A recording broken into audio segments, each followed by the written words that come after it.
What is up, everybody? We'll be starting here in just a couple minutes. Don't worry, we're not doing the whole 15-minute timer. This is February 11th, Shadowdark Game Jam Day 1. We're going over the new 8-bit version of Baron Derop's little game jam over on itch.io. I'm excited. We did this last year. It was an absolute riot to do, and I wanted to do it again this year. I unfortunately was too busy to enter this year. It snuck up on me. I didn't know about it until Kree had mentioned it, and we were already like a week into it. So while I don't get to submit anything this year, which is fine, I have a bunch of other projects on the way. I am still doing things. It's not like I'm not making things. I just couldn't do the game jam this year.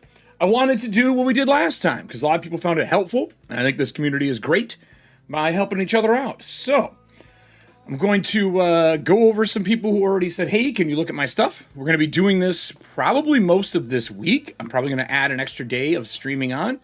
And we'll see how far we get through the game jam entries. So give me just a minute. I'm just going to refresh my water and we'll get this show on the road.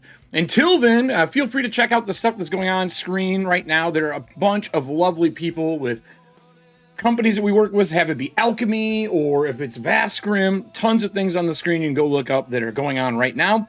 And I would be ridiculous if I didn't mention my upcoming project. I am currently working with Black Ballad. I redid part of Black Ballad for Shadowdark. And that's going to be coming up on March 17th. Other than that, you can find all my Breacher stuff in the link that popped up on screen. And I'll see you guys in just a minute.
What's up, everybody? I hope we're ready. I'm excited to do this. This thing's crooked. I'm gonna let this run in the background. It's got some good 8 bits on it usually. So if you guys haven't been here before, welcome to Corpse Talk. We renamed EFP to Corpse Talk last year when I decided to kind of brand everything under one umbrella for myself. If you don't know who I am, I'm Eric Frankhouse. I do a bunch of stuff. I'm a paid GM. I've worked for numerous companies over the year, from Cobalt Press to freelancing for everyone doing gig work to doing my own stuff, which is, you know, making and printing my own Shadowdark stuff. So I hold this system pretty near and dear to my heart. I'm excited to do this. We did this last year, like I said, a little bit during the pre-show. It was a riot. We did, I think, 3 days of it. The last day I had Creon or Nick on to come and break down like typography and what we do with typography as designers. And I'm a firm believer in you only become better through sharing your skill set with other people. On top of sharing that skill set, helping other people get better and then learning yourself along the way. For a long time when I was doing a podcast, I think it's still my emails for my Eric Frankhouse Presents, which is watch, listen, learn, be a better gamer. This comes from my years in college, going to an art school, and we had a round room there. If Jake Bacon's in here, he'll know what I'm talking about, where you get critiqued. It was a round robin critique in the room, and it was, it got spicy. You learn to take constructive criticism, and you learn to give constructive criticism, because that's not normal. The idea of constructive criticism isn't normal for most people. I think destructive is our unfortunate nature in a defensive way. So for those who are here to go through and see what the reviews are and how I'm breaking things down and the questions I have, I'm recording it so there is an archive of it so that anyone can go back and check it. I told people in the Black Ballad, or not Black Ballad, sorry, in the Arcane Library 8-bit Game Jam, you can go watch the other ones. They're all there for you. They're there to kind of give you an idea of what we did before. You're probably going to hear a lot of the same verbiage during this as I'm going over, but you never know. Sometimes you run into something and it's just awesome, and the critiques are a little different. So let's see what we get into. I'm going to switch this over to just the... Oh, I didn't play the Corpse Talk intro. Wow. Just play the instrumental stuff for now in the background. I'll turn it down a little bit so it's not too loud for everybody. I have a feeling that I'll have to go over to White Bat. I do have a time limit today. Tomorrow, not so much. Today, I have a time limit. I have a paid game for Breachers tonight, so I need to be ready for that. So I'm going to be bouncing out of here around 6 o'clock, maybe a few minutes earlier so I can walk the dog. So, let's go over and talk the Game Jam. We should probably set the bar so we know what we're doing, what everything's about, why we're doing certain things. I feel like I moved my stool the other day or something. I'm like out of shot for some of these. Some people have already said, hey, take a look at mine if you can. I'll make sure I get in the mix. They may not be today. They may be tomorrow. I don't know yet which one we're going to do, because I want to go through the process I kind of did last time and do something similar. So let's go over to the table. We're going to try to use Acrobat today because I haven't found a good replacement, but you never fucking know. Maybe it'll work. So let's get our Chrome up on the screen, and let's get looking at what the Game Jam is, what's going on. I see we already got some people in chat here. I should probably say hi to some people here. Nick's already here. Inner Sandman. I wish I could play Inner Sandman. If I could play Inner Sandman, I would be extremely happy. Hi, Kyle. How you doing? I see somebody else in here that was new that I haven't seen before. I felt like I saw somebody else. Quest. Hey, Quest for Quest. How are you doing? So let's take a look at the Game Jam itself, and we're gonna go through and pick out what we want to look at. Right? I kind of have a plan on where I would like to look at for it. So we got everything up, good to go. All right. So this is the Game Jam page. Here's the Game Jams. This is the previous one here, the Weird Tales, which is the one I did Choice of Life for. So that was our original Game Jam. Let me move this. My dog's barking at the mailman. So you got the weird one here. We did that last time. By the end of it, which I believe this Game Jam has still got 7 hours left. By the end, we had 380 who joined, 117 submissions. The next Game Jam, we got 273 joined, 42 submissions so far. I expect to see another at least 25% before the end of the night, because everybody is, down to the wire trying to update stuff. I know some people have already put things in. What the Game Jam is what's here. You got your time limit that's left, 11 p.m. That's when it is due. That would be 11 p.m. my time, I'm assuming, so Central Standard. And then how it works. So January 22nd is when it started. February 11th is the deadline. Community voting. The 12th through the 15th. That's for the voting part. We'll start voting on stuff probably tomorrow. So I'll make a note on the things that I look at to make sure that I vote for them tomorrow. Do I have to enter to vote? That would be my one question. Nick, you're in chat. Do I have to be in the game jam to vote? Because if so, I can make that happen. I'll just hit join. Because I did go and get mine, which I'll show you. I'm kind of sad. I had some fun ones. I would have actually really enjoyed doing this one. Little Jason Tiki mug. We'll have that on Friday for sure. But at least I hope I do. You have to enter to vote. All right, well, I'll enter. Because I want to be able to vote on this. I won't be able to submit a project, which sucks. But I will enter for it. I don't think I can put something together in 7 hours when most of my hours are sucked up today. Like, there's just no way. There's no way. But I can showcase some of the other stuff I've done to kind of compare and contrast. So that's your voting time frame. Dungeon Masterpiece is going to do the video review again. Last time they did this, it was while I think I was at work. I couldn't even watch it. But I will watch this one, which is good. Is this Sunday? Well, no. Depending on the time, I may not be able to watch it live because I have a live game. So how to participate? So you enter an itch.io username and email address. After you submit itch username, you'll assign 3 randomly selected NES games. Those 3 games are your inspirational prompts for the game jam. The assignment happens after you enter itch.io name. Don't just click through the tools unless you're the only one playing around with it, okay?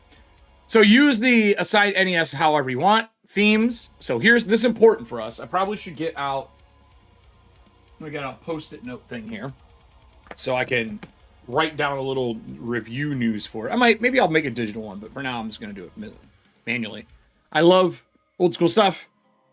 I'm using one of the black and tan pencils that came out. They got these cool little caps on them. I don't know if anyone knows that. You can get for them. So I'm just going to take notes just on a old post-it note thing, and I'll put some stuff together at the end. I'll bring my sharpener over too, just in case. So, what are the things we're doing? You can borrow themes, enemies, locations, mood, level design structure for the dungeon ideas, box art energy, or whatever helps you. So everything is viable. So all pieces are viable. That's cool. AAW. Your submission must include a short paragraph, introduction to the errata. I'm going to move this over.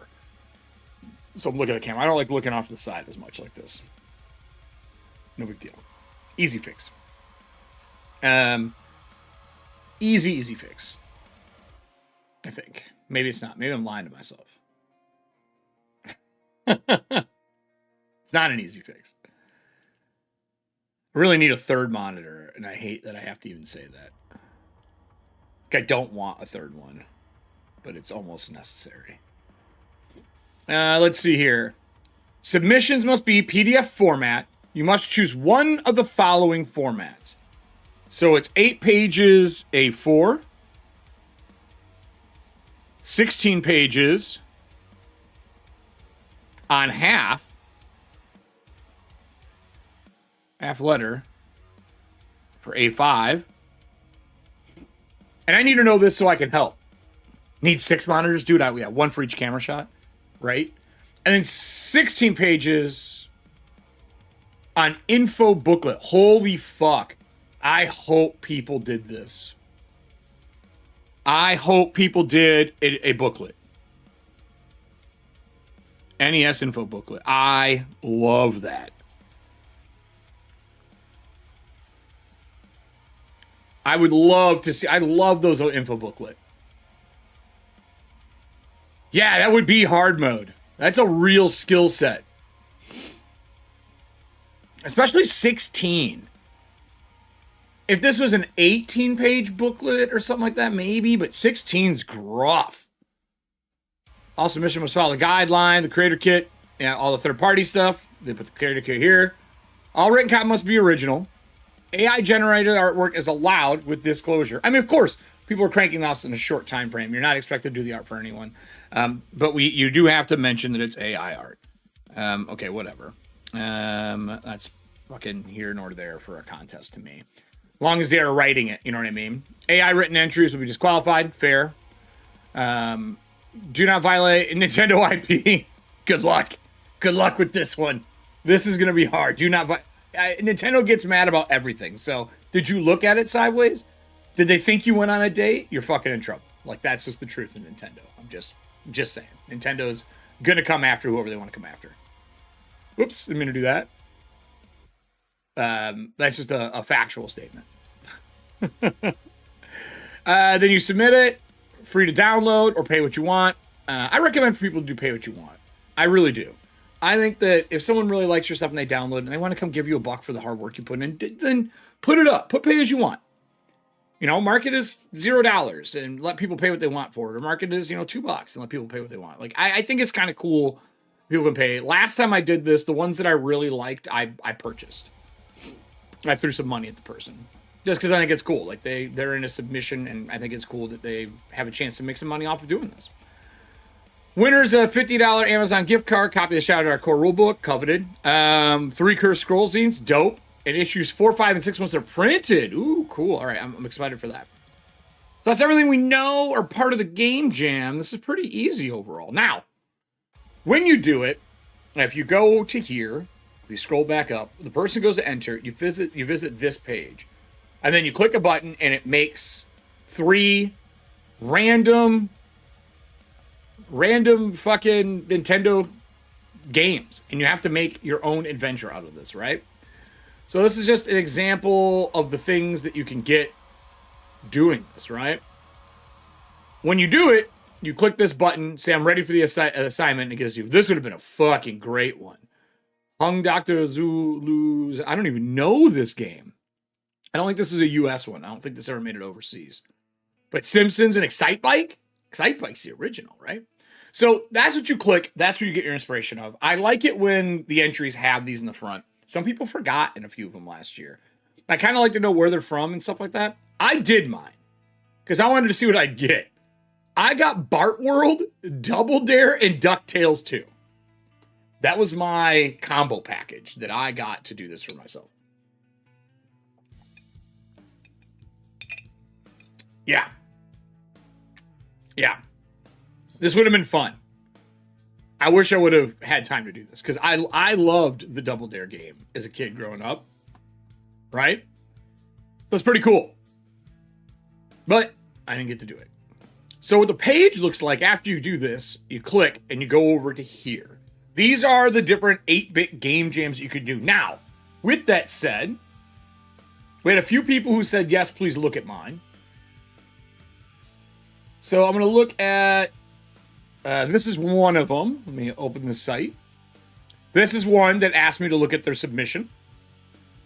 Right, so we'll look at that over the next couple of days.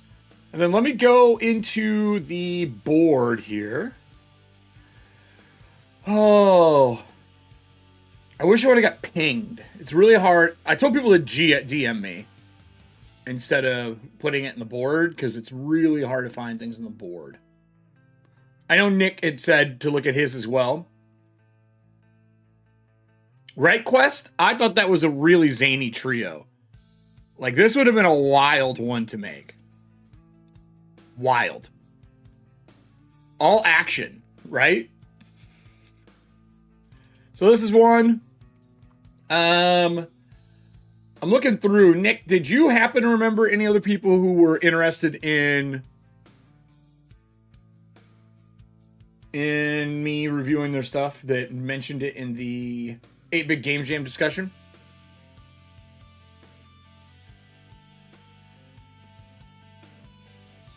I don't know if somebody did. There's a few I'm interested. Like, I'm going to do other ones as well. I want to make sure I hit the people who are interested over the course of these 3 days. I'm going to do this Saturday morning as well. So, Nightmare Zone of Hikari. That's the other one. Thank you. This one here. All right, we'll open that one as well. So we'll get these two downloaded. Those are gonna be two that we download, right? Karen Climber, the one right next to it. All right. It's a good section of 3. I'll make sure I put notes in. I always type something up in here. I always add anything that I have. I put a link to the video in the submission for people as well to make sure they have it. And I rate them, and I'm very honest about it when I rate. I don't give any real bullshit answers or anything like that. There are some of these covers in here that I'm really down with, man. A lot of people went old school and did 8-bit art. I love this. This is kind of cool. This is nice. Someone's learning some Canva here, I can see. Which I'm guessing. The frog one. Well, they're all open to review. They're all open. I mean, I will download ones that I want to review as well. I just want to hit the people who asked if I have time. That's the thing I'm trying to do. Because if you ask, my hope is to give you some service. You're talking about Battle Wugs? This one? Masters of Evil? Ababa's Last Stand. Not Battle Wugs then. Okay. I'm looking.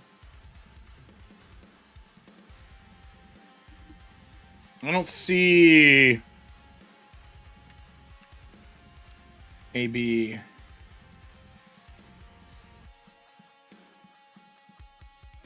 Average such. I'm looking here. Ah, this one. This one. Done. All right. So let's go through these. Which one do I want to start with? Quest is here. Yeah, I got it. Quest is here. You did Karen Climber? We'll start with Karen Climber. So I'm going to download this. You put them in my Game Jam folder here. I have last year's in here. I want to make sure I put them in there because I'm trying to keep them together so I know which ones I've reviewed over the years. I think it's in this folder. Pardon me. I'm just making sure I don't fuck it up. You know what I'm saying? Game Jam. All right, here we go.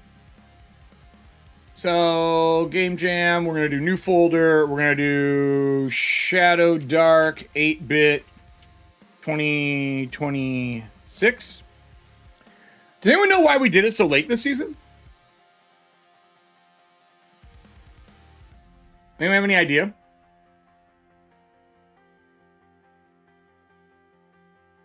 I'm starting mine. I can stay up. Well, I'm doing the Karen Climbers because Quest was in here, so I'm doing that one. I'm going to be doing this today, tomorrow, and I'm going to be doing it on Saturday, too. Which one was yours? Akari? Pack, which one was yours? I'm just downloading them right now. Oh, no shit. Baron lost. Oh, I vaguely remember hearing that. That sucks shit. That sucks a lot. I have been through that.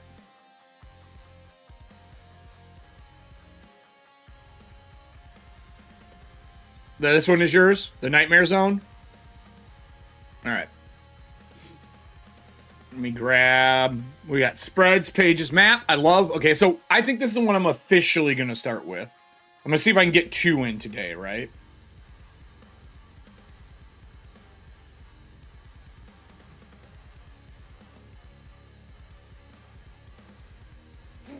All right. Yep.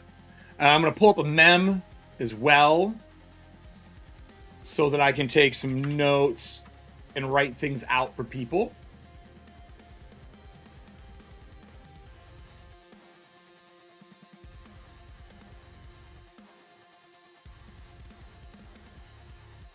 I'm going to bring this over. It's going to be our notes. So now I have this stuff done. So we're going to close this. I don't really need this. We'll leave this open. I'll leave that open for my stuff. And then I'm going to copy the ones I know I'm going to review here. And we're going to kind of get things together and ready to go. This is... Oops. We're going to delete that. A, B, A, and then we can move this. Already knew. That's amazing. It already knew that that I had used this link before. This is like kind of my second brain program in general. I like it a lot. I use Obsidian as well, but I prefer this for a lot of writing. So we know we're going to be doing this one, so I have a link in here. I'm going to download this as well. I'm just going to get these downloaded while we're live. So I can go through them and I can close them out. You know what I'm saying? All right. Did I download the Karn one already? Or Karen the Climber? Is that based on the new video game? Or is that maybe... I guess they did make a new Karen, actually. That's true. Okay, so I downloaded this, but I need the link.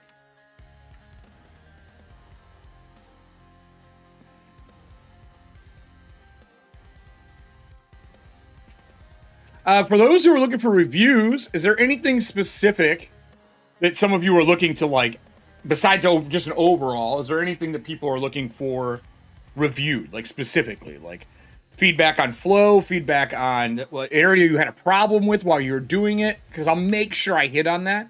I don't want to skip out on something that you really wanted done. You know what I mean?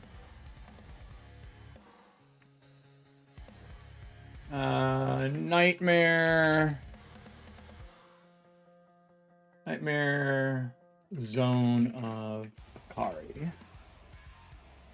All right. That's probably going to be the first one we're starting with, is this one. We're going to Game Jam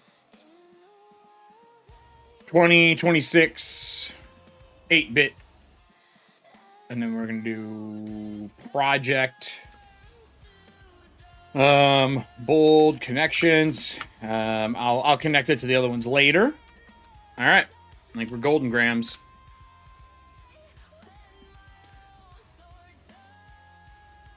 Of course, man. Of course. Terzak's Trundling. Let me make sure I have all these. I want to make sure I hit them all. We're starting with Akakari because he's got some bedtimes. So we're gonna try to get this together here. I just want to make sure I have everything set up. And then this one is Hero's Journey.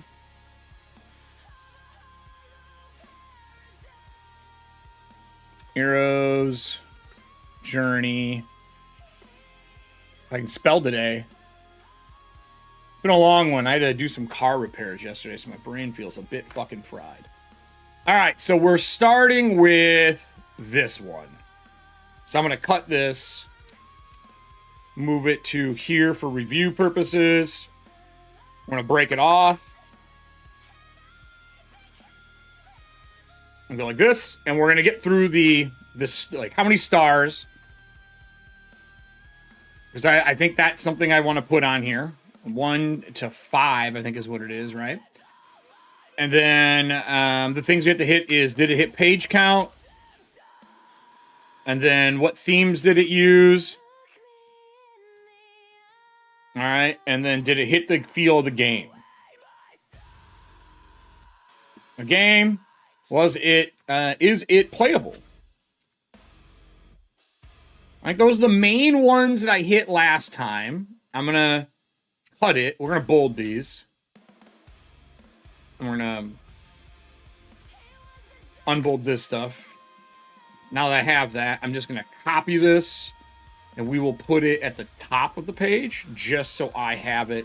And if we add anything or add anything to it, I'll put it up here as well. Just so I kind of know what I'm hitting on when I do this stuff.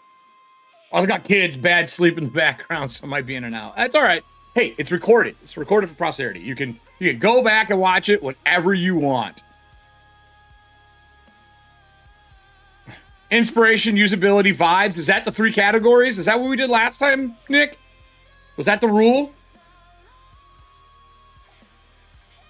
Was it inspiration? Is that the voting parts? Is that what it was? I can't remember. You know, I could probably go look at my other notes. That's probably what I should have done, but today was fix the car day. So I'll make sure we have this. And I'm going to switch this over to not that music, so we don't have words in the background. I think I'm going to use some White Bat today. I love this guy's stuff. It's just easy to fucking play in the background. I got to start making some more music in general. I've been working on it, but I haven't had enough time, man. I've been buried. All right. Get some vibe waves on. Vibe waves. That's the three. That's the three we have to use. All right. Well, I'm still going to have the other marks for myself, but I'll make sure we'll hit these three for sure. So we're going to start with Nightmare Zone. Let me get the Nightmare Zone pulled up. We have spreads and pages. I'm going to open both just so we can compare, because sometimes important stuff is a spread. Other times things are a page. You try to take as much of that into the thought process as possible, right? But it doesn't always happen. I'm going to open up the Nightmare Zone with Acrobat as well. Let's see if Acrobat chokes on anything. We all know how much Acrobat loves to work, right, everybody? We're super good at Acrobat. Look, first freeze, baby. Let's start it off. Nothing having a beast rig and having Acrobat already choke. Listen to, what was it? Listen to a lot of chip tunes and a lot of NES era music. Yeah, I mean, of course. Okay, yeah, great. Yeah, good job. There you go. Okay, so this is our map. All right. I love cartography. I'm actually working on maps for a client right now. It has been a very different process for this one because there are side-scroller maps. Mine will kill Acrobat. We'll figure it out, man. Didn't you optimize yours yet, Nick? So we got a Nightmare Zone. Someone's sleeping. I'm just getting a look. Where's one? We're starting here. The Void.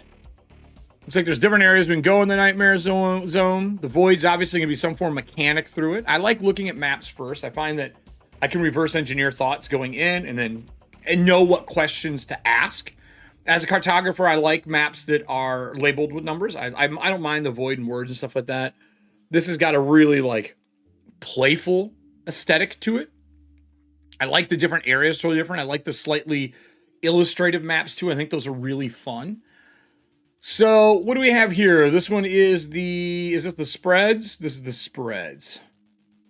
All right, so we're going to put on scroll mode. Enable scrolling. I'm going to do the same thing for the single page. I'm probably going to go through the single page decent amount.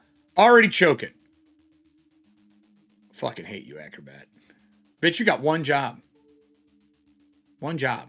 It's not this. It's not beach balling. You work. Guess I'm going to have to pick one to look through if it's going to be this way.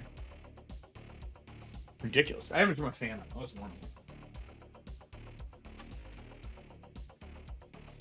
We don't need this extra bright light, though. That's for sure. All right. And I'll turn this one on read mode as well. I found lately, a lot of times Acrobat, if you let it breathe, it is good. See? Then you make a difference. Oh, so these are the two pages together.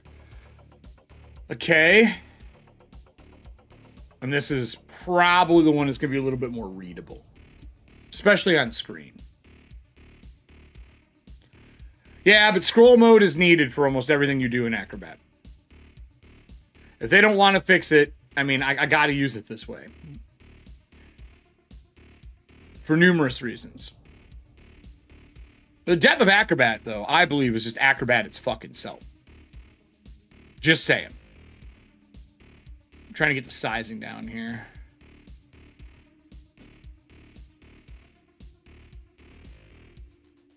Is that everything? Looks pretty good. I'm just sizing the Discord piece. Or not Discord, but the Acrobat. Okay, cool. All right. So officially, what's the timestamp on this? I want to make sure I mark it. We are at 38:21 in. This is the start of review 1. Just so I can timestamp it for people later to make their lives easier, right? So what do we have here? I'm going to be zooming in some. Let's look at the cover first. Covers are usually pretty inspirational for stuff. If Acrobat does his job. If I have to switch to another fucking viewer, I'm going to lose my mind. I'm not even going to lie. I really like having a version where I can scroll through page by page. So I'm probably going to take this out of 2-page mode and do it in single. I like it this way because it's easier for me to showcase stuff on the screen, but I have it pulled up on this one over here so that we can look at spreads in case there's any artwork that's a spread between. Okay? All right. Art, really clean. You've kind of followed your map structure again with your cover. You kind of showcased a little bit, a little different organization to them. The cat inside of this is hilarious. Nightmare Zone of the Akari. Action-packed dream adventure for Shadowdark level characters of level 7. 7. I like to see how you came up with this number as we go through. Again, we looked at the map once already. It's a very fun, playful map. I like the kind of dream world aspect in the stars.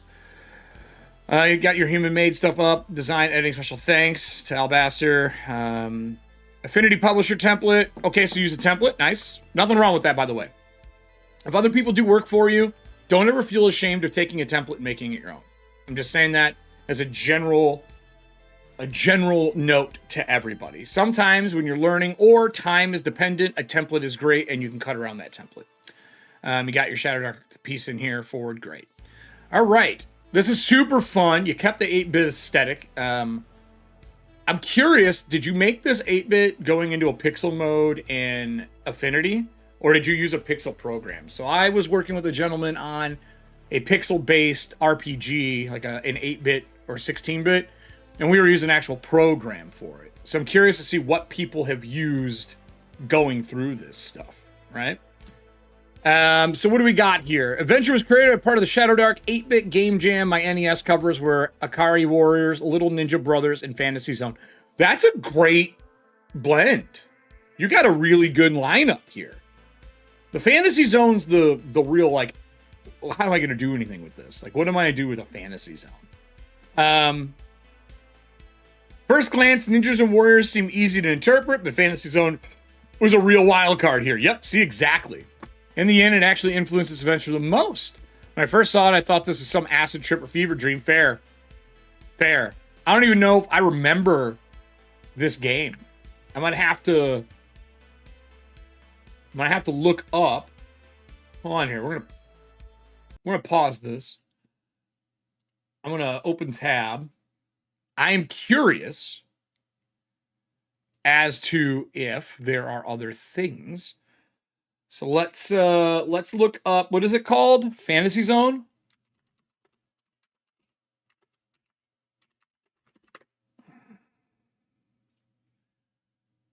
I want to take a look at what the Fantasy Zone is, because I've never seen it before. We're just going to cut through it. I'm not going to watch the whole thing. Master System game either, but I just want to get a feel for what... This is too much. I just want a quick feel. There we go. So someone playing it. This is what I was looking for. All right. Sega. Side-scrolling bullet hell, huh? No shit. Pixels in a video photo and pixels for the sprites. Gotcha. Oh, I do remember this game. Okay. All right.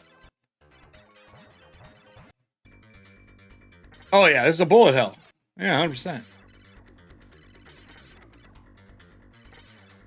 Okay, there's some wild mechanics in this game. For this time frame. Very creative. Fuck this. So, it's a squashed Google logo?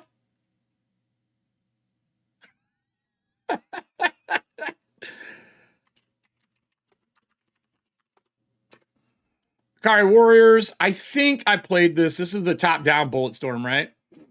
Like, yep. Classic.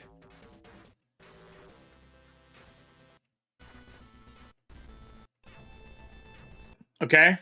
And then what was your other one here? Ninja Brothers. And I'm only doing this because I can't really review what you have unless I know what the fucking games are. You know what I'm saying? Like, I need to know what the game is. A 4-hour playthrough. So this has got RPG to it. There's at least some dialogue. Oh, it's a full-on RPG.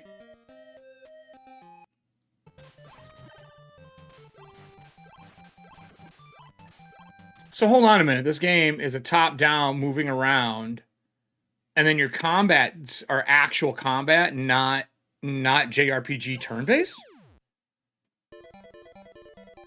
Huh. This has got a River City Ransom vibe to me a little bit.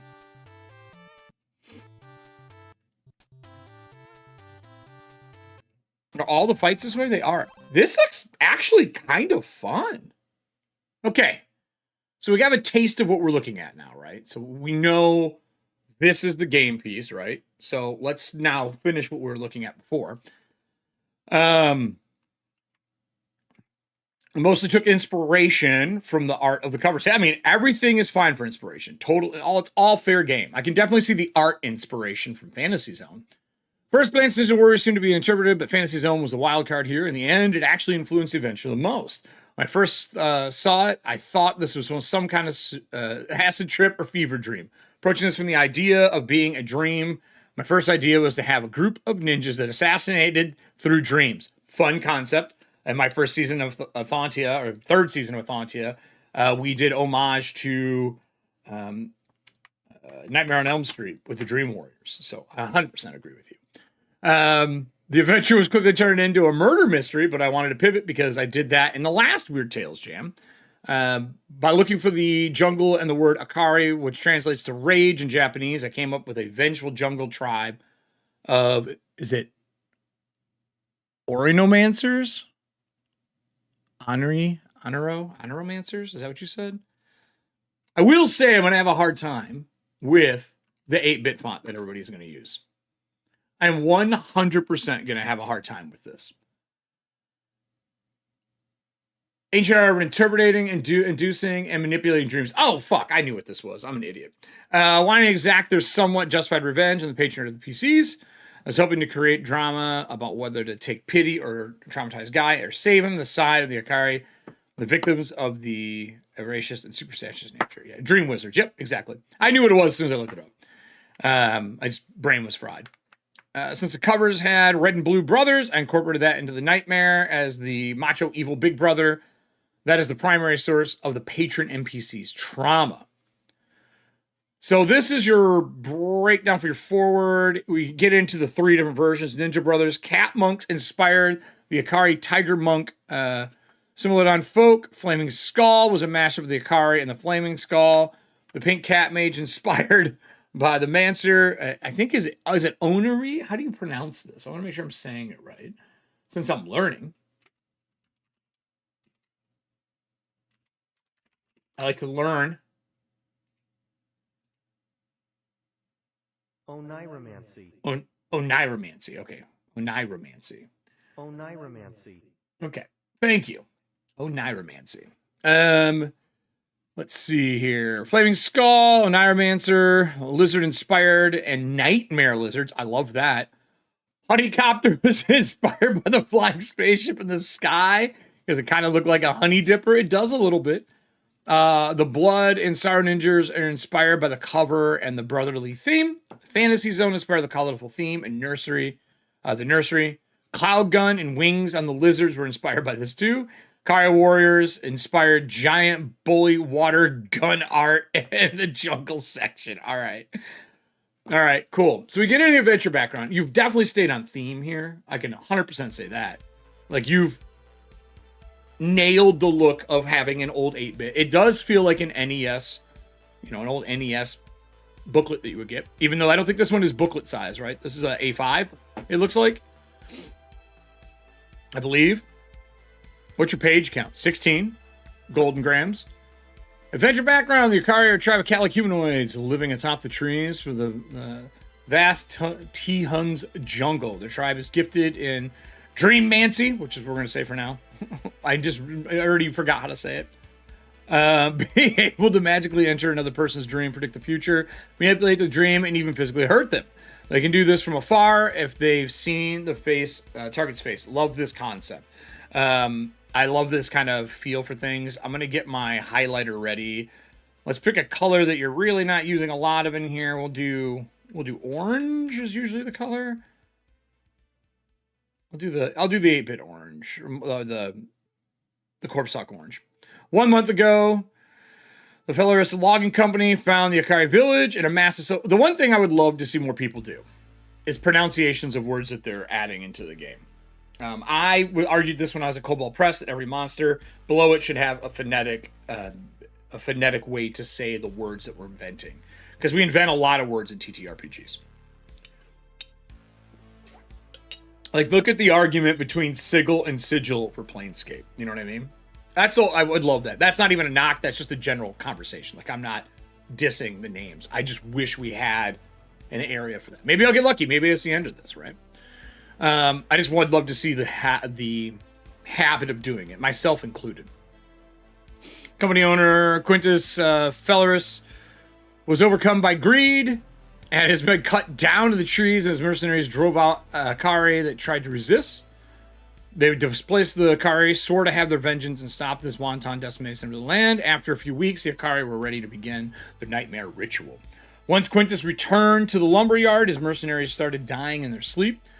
These deaths allowed the same pattern, which the victims saw a nightmare of a flaming green tiger skull. Then on the ensuing night, they were found dead, riddled with bite marks. Many of these deaths happened in groups that were sleeping in close proximity. After all the mercenaries had died, Quintus himself saw the nightmare. He has not slept in a week and is trying to recruit bodyguards to guard him while he sleeps. That's a cool concept. Cree. Thanks, Cree. I say cry because cry is funny.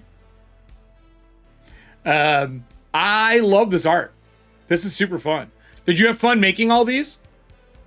Because this would have been like my sweet spot. I think this really would have been where everything would have started coming together for me, was developing these. Because these just as a whole are great pieces. These would also be fun if this ever got print to be seen as stickers. You know what I mean? Like, I think stickers for this would be really cool.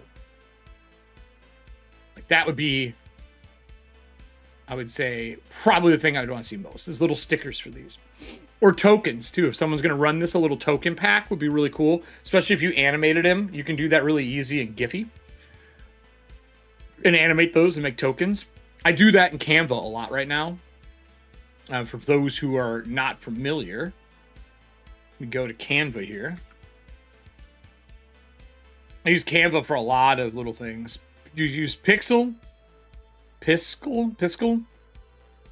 It's fun for a light program to make pixel art. Oh, is that what you use for that? Okay. That's really cool. So I have tokens that I make for some of my games and for, I think they're all under my Owlbear. And I'm doing it for Breachers.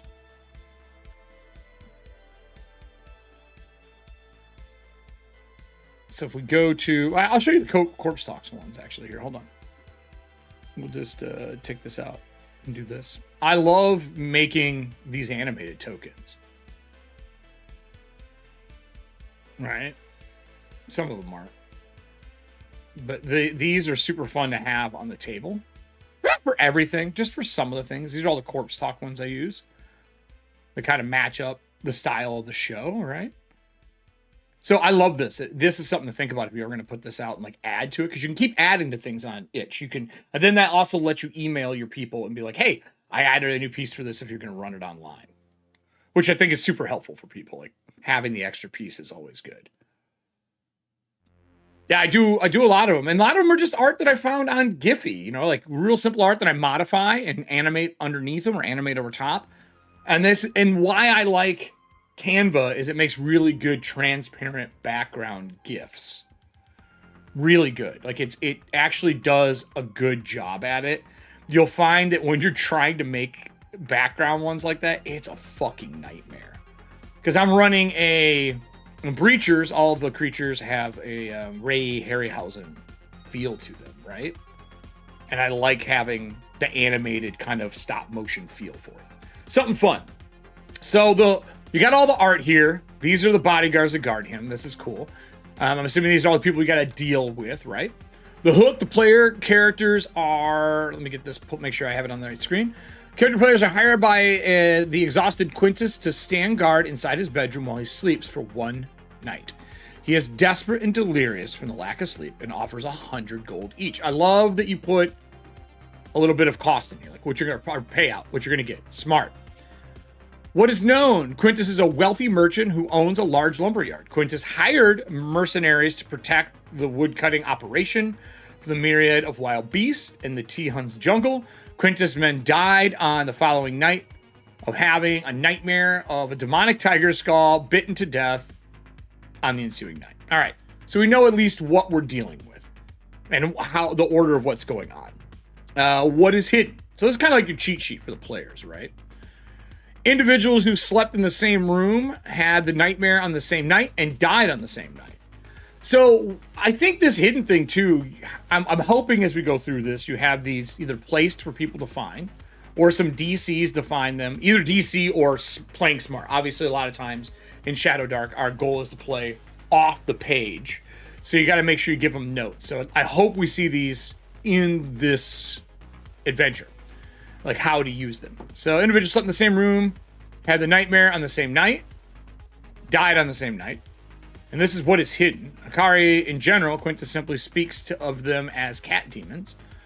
The Fearless Logging Company cut down the large silver trees that the Akari village was built upon and killed many Akari defenders. Okay, they made a huge mistake there. Quintus was the second son of a wealthy Von Solaris family. His brother Brutus was a narcissistic psychopath that killed their parents. Quintus was mistakenly also implicated in the murders, and Brutus convinced him to run away with him. They became grave robbers before ending up in prison. After they escaped, they dug up the loot that they had hidden from grave robbing and sailed away to a far land. During the voyage, Quintus killed Brutus and took all the loot to start a new life. So, like brother. Running the adventure. So that's your setup, running the adventure. If you're running this adventure as a one-shot, I recommend starting the session with players already standing guard inside Quintus's well-lit, lavish bedchamber of one of his villa at the edge of the T-Hun's jungle. So the one thing you could have done here is had a little image of the map, a cutout of where that is, and placed it in line here so that your people could look at it, because I don't see that on this page. You have a lot of text, but having art, you've already made that art and reusing and bringing it in to make it easier for a GM to be looking at a page with all the information they need helps a ton. Now, we have the map pulled up, so we can go here and look.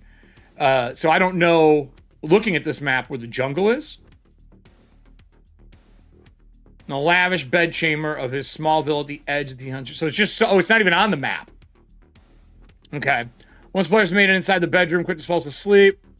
Kari, Oneuromancer, will cast her spell upon Quintus. This is followed by a magical wave of lethargy and emanates across the bedroom, making all the PCs fall asleep. Soon after, they find themselves inside Quintus's nightmare created by the Oneuromancer. So, once the player's inside the bedroom...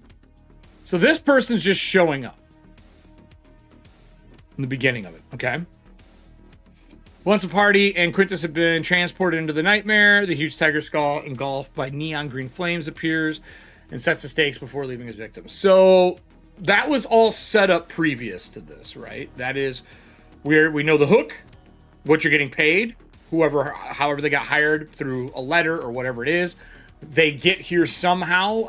That's going to be up to the GM, I guess, how they got here. I think that would be like the number, like, do you have to just make up how they got here?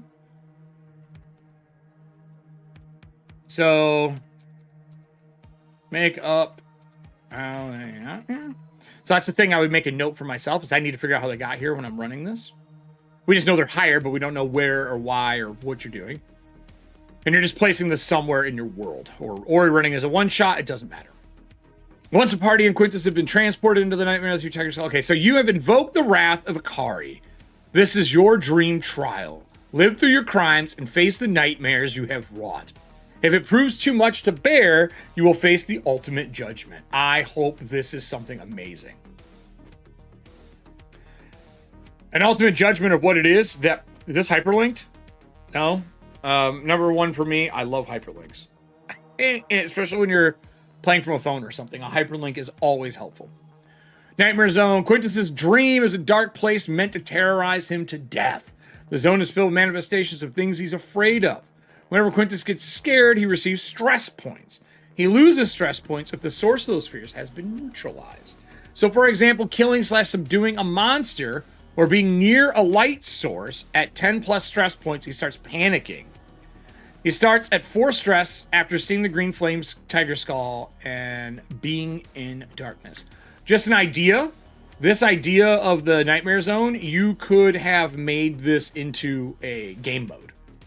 Because Shadowdark has game modes, and I love seeing more game modes. I think a game mode for this could have been a really fun addition if the Nightmare mode was a game mode. Hey, Logan.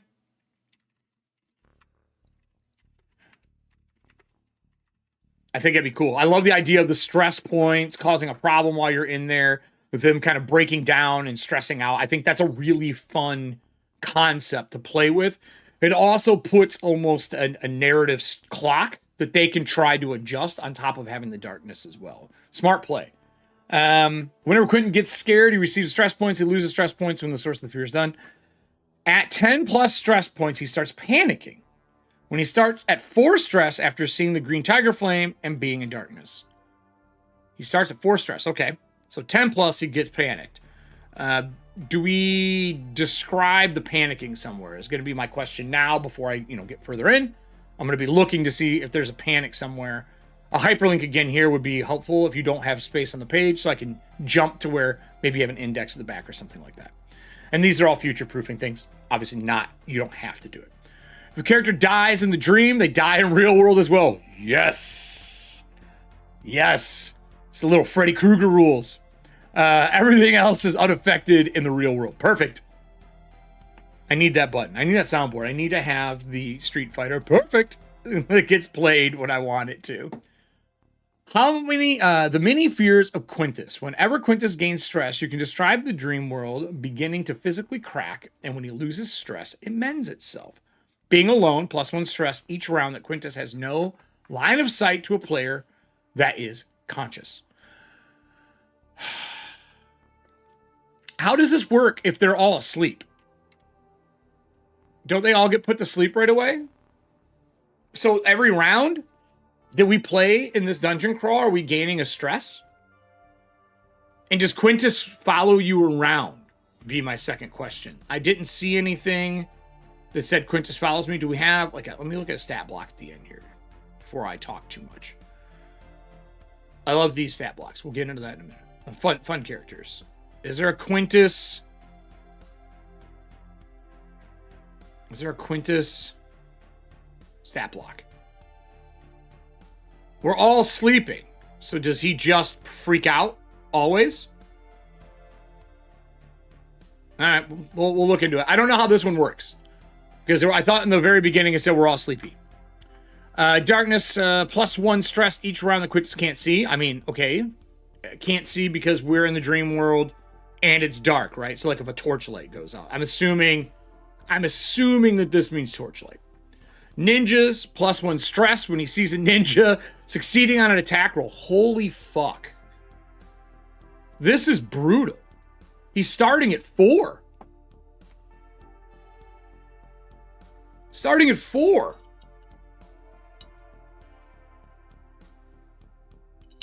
+1 stress whenever he sees a moving feline creature he hasn't seen. Okay. Today. So you almost do. So we're sleeping. This all has to happen over the course of one day, right? Because you're not going to be able to wake up while you're in the dream world. And unless you sleep inside the dream. I guess you could sleep inside the dream, maybe. Lizards, 1 stress anytime a lizard attacks Quintus. Okay. Skulls, +1 stress the first time he sees a skull that he hasn't seen today. Muscular men.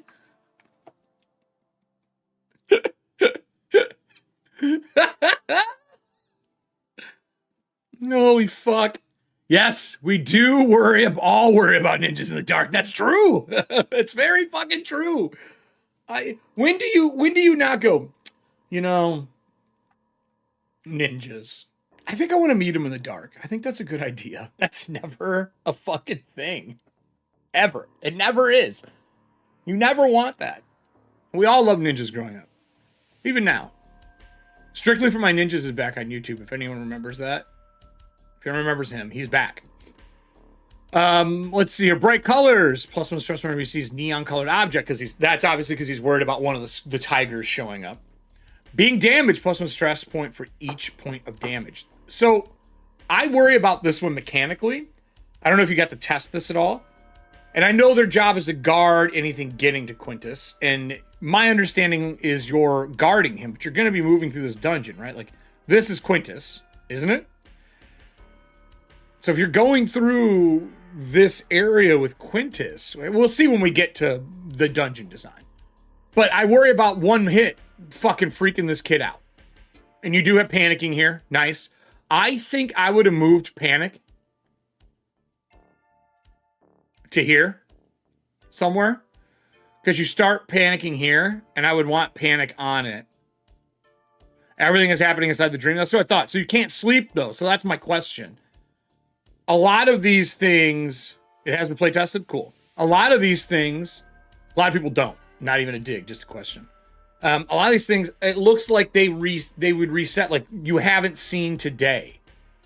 So the way it's worded makes me think that you could rest while you're in here or sleep inside the dream. That's the one thing. And this here is quickly going to panic him out every time. So at 10+ stress points, Quintus begins panicking, which allows the Oneiromancer to gain more control of the dream. Each round, the PCs must make a morale check, DC 15 wisdom. That's difficult. Or take a 1d4 wisdom damage. At 0 wisdoms, you go permanently mad with fear. Quintus is the only sane person left. He goes insane as well. So you got a stress mechanic playing.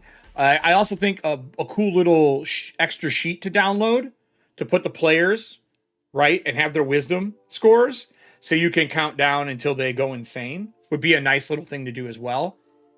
And maybe a way for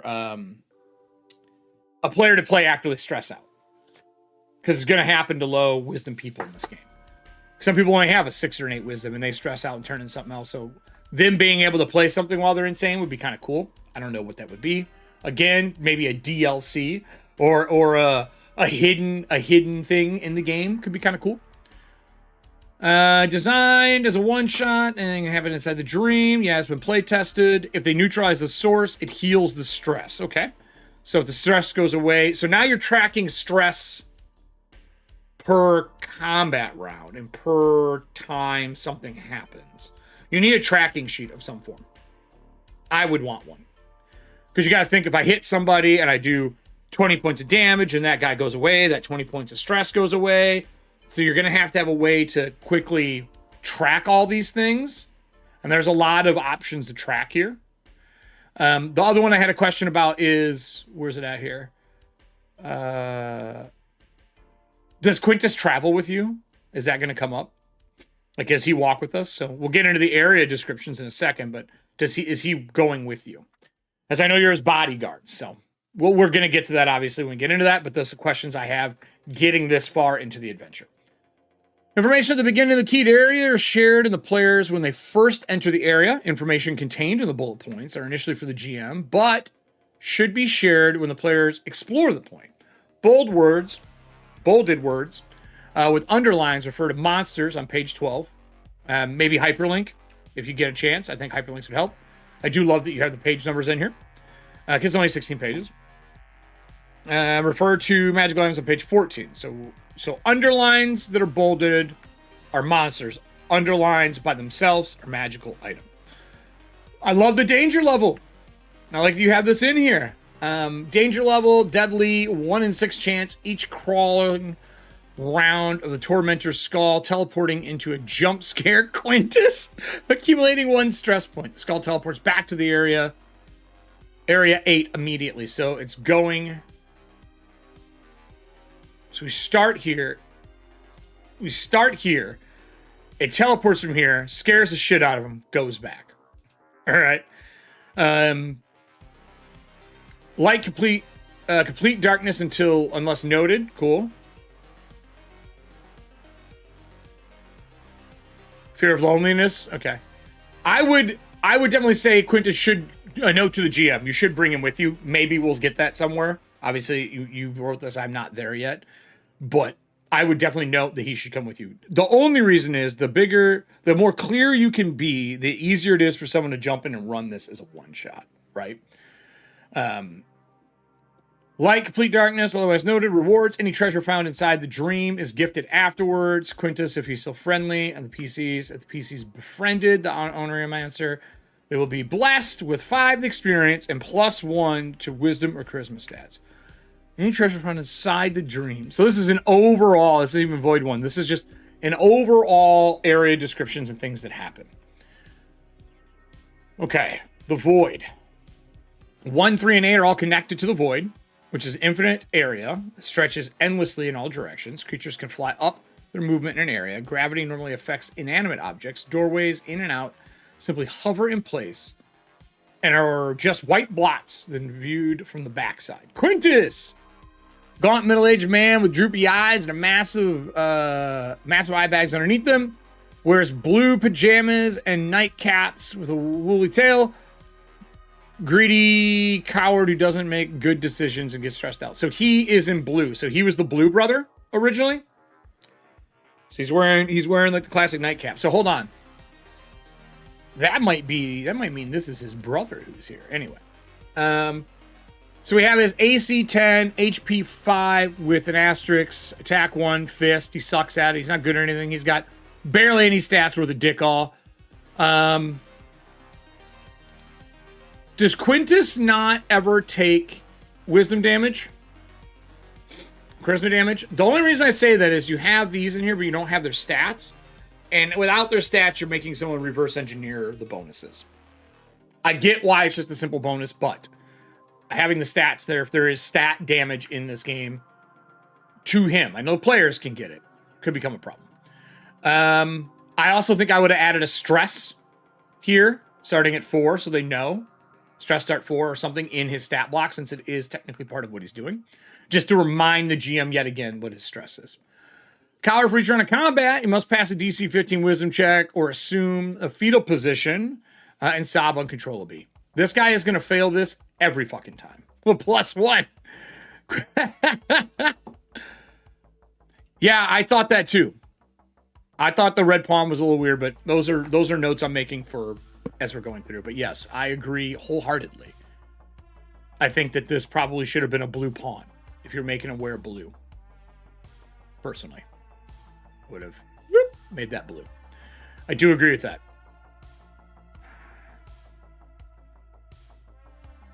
Yeah, I made it so it's so that it's game over only if the last PC dies. Gotcha. He doesn't take any damage. Okay, just making sure, but he does take all the stress and freaks out because you're getting hired as bodyguards. Quintus has infinite HP while inside the Onryomancer's nightmare. He instead accumulates stress from each point of damage. The stress is relieved when the source of damage has been neutralized. Tracking this is going to be the thing. Yeah. Hey gang, sorry late. Kind of disappointed not seeing to not see a talking 8-bit skull doing the show today. I know, right? I thought about putting that 8-bit skull over me for the entire show, just moving. I did. I really did. It is hey, it is animated.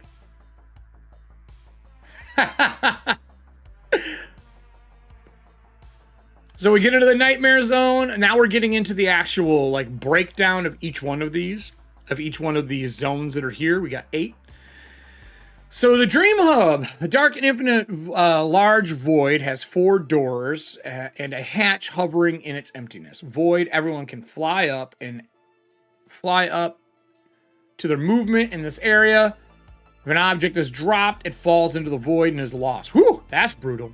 South, wood door with a white cloud-shaped sign. This is B and Q with a heart, with a blue heart. West, 10-foot high. This is from the Dream Hub, by the way. We're looking from here, right? And you can see, we zoom in here. You can see he's got the heart on there. I should say he, but they have the heart that is on here. So we can see what's there, right? B and Q, west, a 10-foot high, heavy rolling stone door. 15, and north, a 15-foot high iron cell door, DC 18 dex to pick lock. I am a big fan of writing DCs. I know that in the game it is DC 18 dex, right? But I believe, for me, to save space, is DC 18. You don't have to do this, but this is something I have been doing lately. Because if you can bold that if you need it to pop out, or you don't, but a DDC, people know that's a dex. And then for charisma, me and Nick have obviously talked about this numerous times. I just use a Z for what I'm doing, so I don't have to put a CH. You can still do a CH, but you save a lot, and sometimes you even get a line back doing this countless times over and over again, and it helps save on space.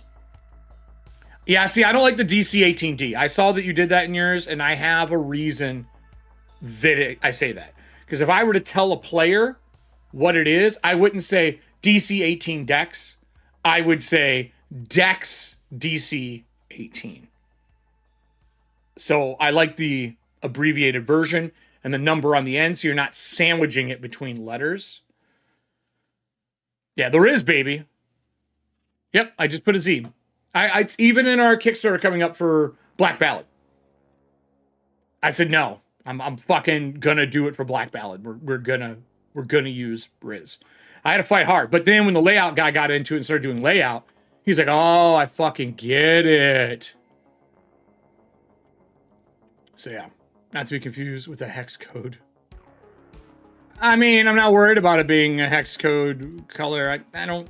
You're not using any hashtags or anything like that, so a DDC 18 doesn't do that. I'm not. To me, it's how I read it out loud, so that's how I abbreviate it. That's just me. Anyway, more again, just is just general design talk and things that we do. You probably hear me say this numerous times over the next couple of days, is why I'm doing these things. It's not something you can do. It's just an idea for how to shorten things for yourself, because saving space in A5 format is something you strive for. Concise to a point, so that when you really need to use words, you fucking can. East, curtain of venom vines. That sounds horrifying. DC 15 con, or 2d6 damage if pricked by them. Okay. I probably would up this damage. The reason I say that is you said this is a level 7 adventure. I know stressing them out is the most important part of this, like mechanically important. But I think that I probably would have bumped the damage up for a level 7 adventure a little bit. Just because you should be scared when you go through the door and you fail that fucking con save. And my question to you is it poison? Because if it is and they die, remember, this could be huge when they're running in and out of there if they're fighting stuff. Poison affects your death save. When you roll your D4 plus your con, that changes if you're poisoned. So I think this would be cool if this maybe gave the poison idea. A poison title. Or tag, whatever verbiage you want to use. Hatch, translucent trap door with immovable red latches, equal to Quintus's stress points. Hardy and Quintus can be seen sleeping in the real world. Beyond the hatch, any damage taken is shown. So this is a pet peeve of mine. I try not to break thoughts up between columns. Instead, I would reorganize the hatch somewhere else and move the east and the north into the next section instead of breaking up this piece there. It's just like when you're getting into the nitty gritty for layout stuff, I really strive to not divide things between two columns if I can. Because you're trying to have a complete thought, and having two columns fucks up the complete thought for sometimes. Reducing stress points to 0 allows everyone to escape the nightmare. Cool mechanic. I do like this. Did you mention that at all in the Nightmare Zone? Again, I'm falling back on this. I think you should have used the page to make a game mode. or paragraph and made it a game mode for this. And then in this Nightmare Zone stress example, if that would have been a game mode, you could have compiled this stuff together into that. Yeah. You still have time. Swap it out, man. But this is all learning, right? That's the whole point of this. You learn together, and you learn as you make things. Every time you make an adventure, you're just going to get better at what you do. The 2 nursery, this box in the blue really harkens back to some of the Final Fantasy shit for me. Wood paneled room lit by large glowing yellow smiley face murals. Surfaces are painted with bright colors, and the center is a wooden crib. So I see you have some of these read aloud kind of pieces, like the descriptions. We talked about this in last year's Game Jam. I love the sense idea of like I think it was called, Nick, you might remember, Kree, I don't remember, but wasn't it senses or something like that? We all kind of fell on the point of like, if we had to put descriptive text, the sense of the room, have it be dark, smells like salt, mold, that kind of thing across there. I love those descriptions because they're really easy to quickly regurgitate your players. And then I do like if there's going to be something we're reading out, if this is a text that we would read to the players when they walk in the room, I do like them to either be italicized or marked in a way that I know that is something to read to the players, right? Maybe this font limited you a little bit because I know these 8-bit fonts can be a fucking nightmare, but something like a box around them or something so you could, or even a different color on the font is not a bad idea because we're already using colors in this. You could get away with having this be a colored font. Colors in the center of the colors, bright colors in the center is a wooden crib with a few keys. Be careful when you have bolds fall like this, because I thought that this bold, because it's part of this paragraph, I didn't realize it. I thought it was colors in the center is a wooden, and then crib. Those look like the beginning, kind of like what you're training people to do here. You're training them. See how there's colors of the period, and this has color with a period? It's hard to feel that. Oh crap, there's a mistake. There's always a mistake, but you got time, right? You got time.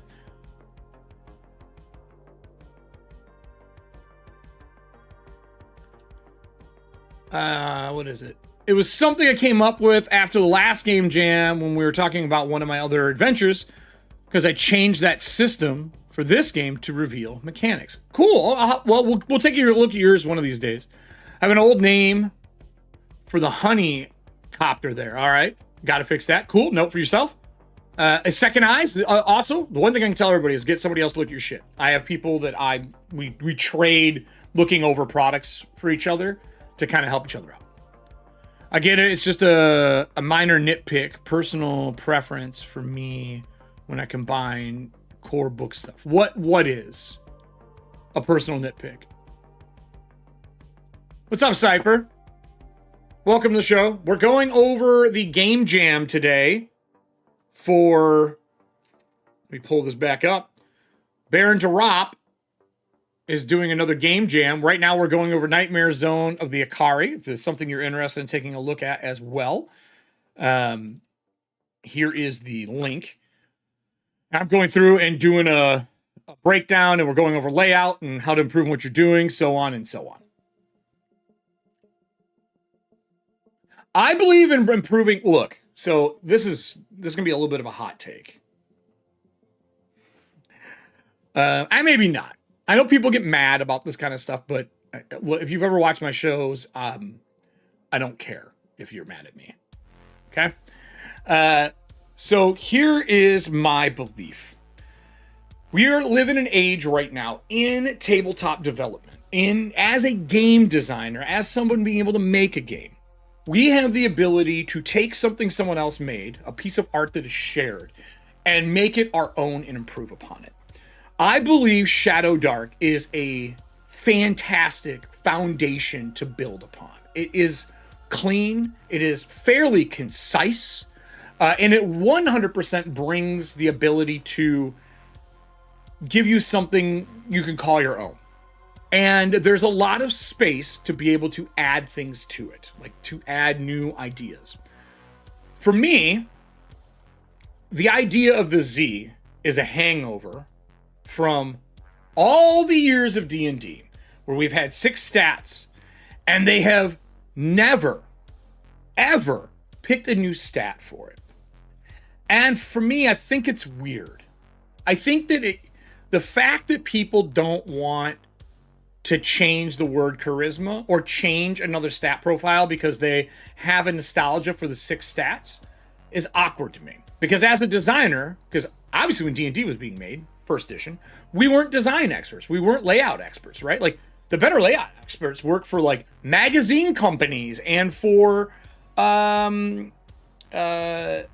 yearbooks and things like that. So I think that when we get the chance to be able to add things to it, make their own, as we make more adventures and make more zines, we get to manipulate that. And as a cultural shift, I find that designers start adopting things other people do. We saw it a lot with Karn and Into the Odd, or Cairn, sorry, and Into the Odd, and then into Mythic Bastionlands, and like how the scars were used on both sides and how they're using those rules. We saw it with D&D over the years, especially in the 3 and 3.5, when they are using feats to do things and using those to make settings and systems of their own in a game. So, the idea of being able to change things in a game, I think it's great. I think it's great. I think that it is a really cool concept to be able to modify things and make them your own. Do you have to use Z? No, but I would tell you to do it. And then as for the senses and stuff, that's what I was talking about here.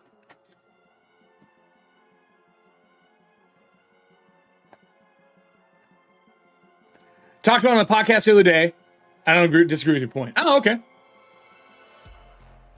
I'm always down to be on a podcast, talk about shit too. If there's things to talk about, I always do it.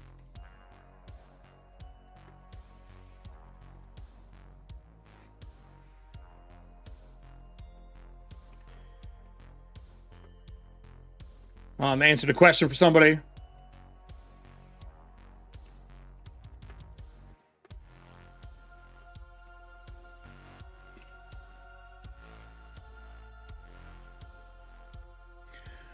So anyway, we are looking over this. Nice. I've been digging Shadowdark lately. You made me believe, Eric. You're welcome. You're welcome, Spigs. It's fucking amazing. I'm assuming this is Anthony. Big fan of it. Yeah. For the uninformed, shortening charisma to Z. Correct.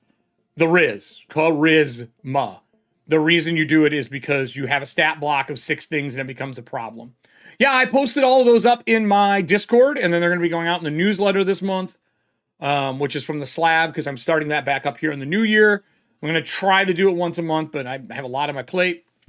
And then it's also going out in our Storytellers Forge stuff, and it'll be going up on my Patreon, and then we're slowly going to be putting these out over our social media posts as well. For those who are interested, let me drop a link here if you want to listen to the podcast. Dark Coffee, do you have a preferred place that you would like people to listen to your pod? Is there a spot that you prefer? Website, Facebook, Spotify, like where's the best for you? Here, we'll do YouTube. We'll do YouTube for this one. This is the interview with me and Rick from the other day. It came out yesterday. Really good time over there talking to all of them. If you want another one up, I'll post it in. I don't know if it'll let you. I have things a little tight for stream purposes. So, back to what we were talking about after our little rant. So, I'll let Nick explain this in the background for right now. Colors, back to what we're doing. The nursery, wood-paneled room, lit by a large green, yellow, smiling face mural. Be careful when you're using these bold pieces unless they're for something specific. And then colors in the center of the wooden crib with new toys. I would reformat this part with these bolds. I think you are, unfortunately, because of how colors has a period there and sets things up. It's just a really weird kind of thing. It's weird. Smiley face. Let's see here. Red eyes staring at a crib. If you see anything taken from the crib, the smiley turns into a frown and it spews forth 6 nightmare lizards. Fuck. Love that you have art here, by the way. Awesome. Love this. Love this. Super fucking cool.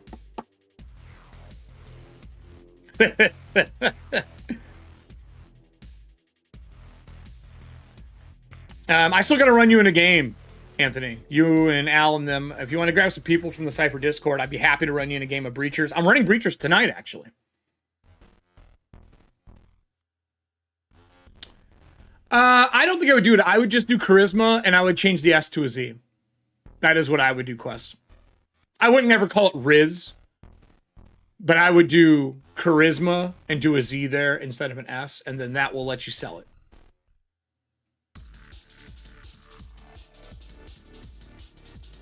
It is hard to unsee it. I mean, you and I agreed on that, like, immediately. Nightmare lizards, so just dinos from Jurassic Park? We'll find out. They have stats. Crib contains a flying candy machine. A cloud squirter. That's a phrase I never thought I would hear in public. Ever. A cloud squirter. Letting Quintus try to reduce them to 1 stress each. Okay, so letting Quintus try them reduces by 1 stretch each. Okay. All right, so this is another part. Anytime you're going to have a stress call out, I would probably identify this with a color or some form of mark or maybe an icon, like a little icon for stress, so that people know this piece is about stress mechanics so they can quickly go through and find stress things. Because you're going to be looking for ways to release stress as you go through. And as a GM, you're going to need to know all that stuff like right out of the gate. Because this is the most important mechanic of your adventure. The foyer. So now we went from 1, we looked at 2. This is hilarious. Now we're going to go to 3, which it looks like it's a blood room. I'm excited to see what this is. The grand foyer, flooded with blood, has 2 ninjas garbed in cloaks of blood and tears stained over their bodies. The bloody stairs. Flooded foyer. 20 foot high with 5 foot deep lake of blood covering the floor. External doors are submerged. Blood is drained into a void in 1d4 rounds if they're opened. DC 15 strength to swim against the current. Really high DCs in this. Really, really high DCs in this. Overall.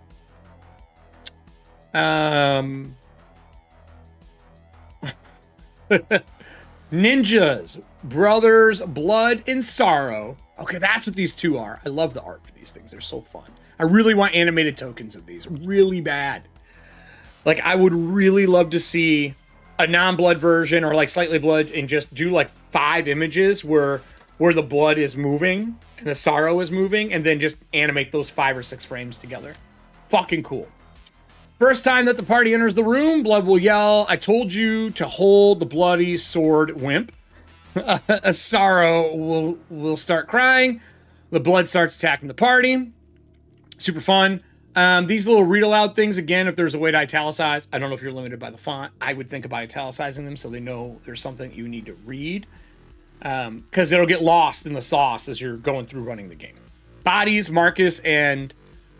is it Amelia? Von Solus, Quintus' parents were killed by the older brother Brutus while playing ninjas and pretending to be assassins.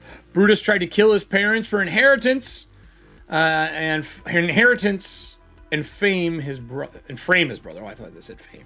This font's weird, man. Like the stream, guys, it helps the algorithm. Yeah, I mean, it does help. Leaving comments really helps. Brutus is trying to kill his parents for inheritance and frame his brother. Yeah, true. True. Okay. So they get in here. What is the goal in this room? Is it to drain the blood? Do you need to drain the blood to get somewhere in here? So if you open the doors, blood drains. You come down into it. You want to go up here. Or you can just swim through the 5 foot of blood and just get to the steps. Because you don't want to... This goes into the void. Was there a discussion, and maybe I'm just not remembering this, of what the void does to you? Did I miss? Here's the void. Infinite area stretches. Creature flying down. Normally reacts to inner object. Doorway is a simple hover in place. They're just like white spots. What is the point of the void? Like what do...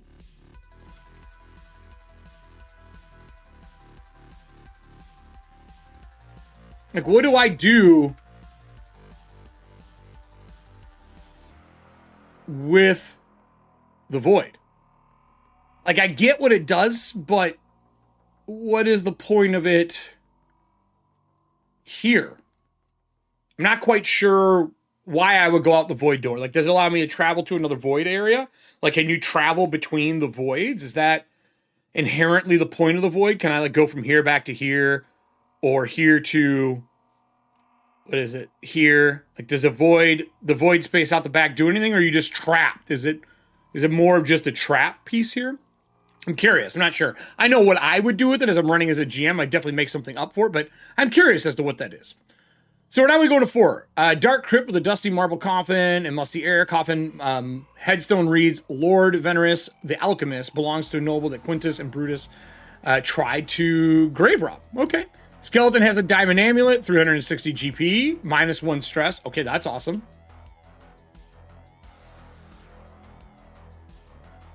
Yeah, that might not have a point here. Oh, you guys must be talking about something else. Yeah, I want to know if you can travel between voids as well, Hobgoblin. I was thinking the same thing. I think that'd be kind of cool. Might be something to think about adding. Coffin. Headstone reads, Lord Venerus. Okay, yeah, we got that. Skeleton. Trap. DC 15. A lot of high checks in this. This is definitely made to play. DC 15 dex to disarm. Inside is a big clay jar of poison gas capped by a skull. Inside of the coffin lid has a wire attached that lifts skulls, releasing the magical green gas that fills the room and an adjacent stairway, depriving them of oxygen. Okay. Fire is snuffed out, and a DC 18 con each round to hold breath, or a DC or 1d6 damage. Con each round, or take, so you take a d6 a round, it's a DC 18. Is that a number in? Is that a number in the game for suffocating? Is it a DC 18? Does anyone know without me pulling up Shadowdark? I feel like the DCs are very high in this. Even for a level 7 adventure, I feel like you're running into some, like, powerful stuff. Another wire attached to the lid activates a mechanism that closes the stone door into the Dream Hub Area 1. DC 18 strength to open. Those are hard, man. Those are hard DCs. So in 4, if you come down into it, all this is here. It closes the door. Does it close the one up into this?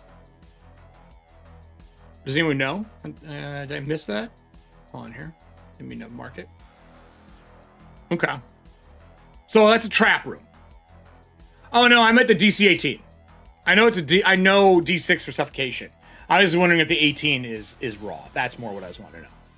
Because I can't remember offhand. Prison cell, dank stone cell with a bulky giant wearing a red bandana and striped pants, snoring in a prison bed hanging from the walls by rusty chains. Under the bed is a delicious-looking blueberry cake. Is the blueberry cake a call to one of the video games? Is it, what do we have, page 11? Is it on one of, is there a blueberry cake on the cover here somewhere? Sorry, I'm leaning in to look closer. I mean, I guess I could have just assumed like a normal fucking human. Is blueberry cake in one of these? I'm wondering if I found like a hidden gem.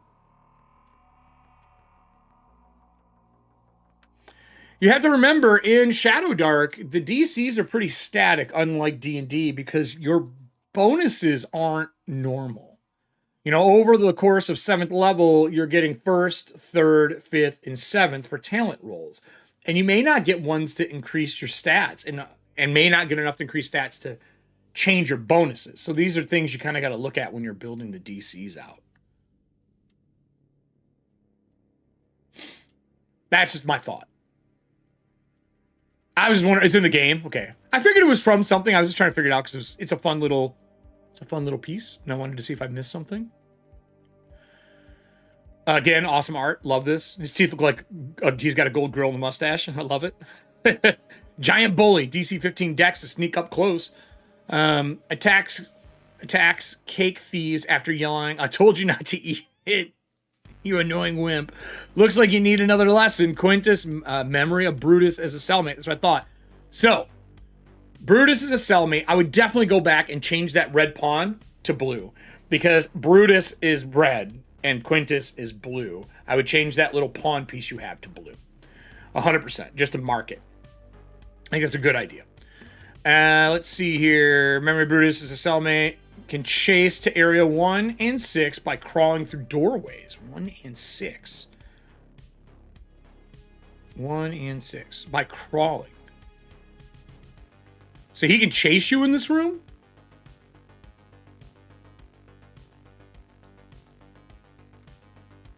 Cellmate. Can chase to area 1 and 6 by crawling through doorways. So can he crawl through them? So if you close them, maybe you won't. Cake. 1 stress if eaten. My Quintus. I feel like these numbers here are too low. To me. The reason I say that is if you fight a creature, it does 38 damage. You're in the 38 damage range, and you don't kill that creature. Your group flees, right? And you're now sitting at, let's say you take, let's be realistic here. Let's say you take 3d6 and they do like 15 damage to you. You're now at 19 stress. If they don't kill that creature, that stress stays there. Things like eating cake, the 1 stress feels inconsequential. I feel like maybe it should do more than that. Just something to think about. Baked into it is a butter knife of extreme sharpness. Oh, fuck. Hyperlinked. Yes. Good job. I love the art for these. Butter knife forged from the dark star metal and enchanted by elven culinaryomancers. +2 dagger, indestructible star metal. Once per day, the knife cuts through any material for the duration of your turn. While using the benefit of this knife, it ignites flammable objects it touches. Fucking awesome. Love it. Pants, red stripes on white. -1 stress. So you got 3 stress you can reduce here. Bandana. Well, so wait a minute. Why is it +1 stress? Red and stripes on white background. +1 stress, +1 stress. So you kill, if you fight him or gather these things, you take stress? I don't quite understand. Is the thought because you're wearing your brother's stuff? Maybe.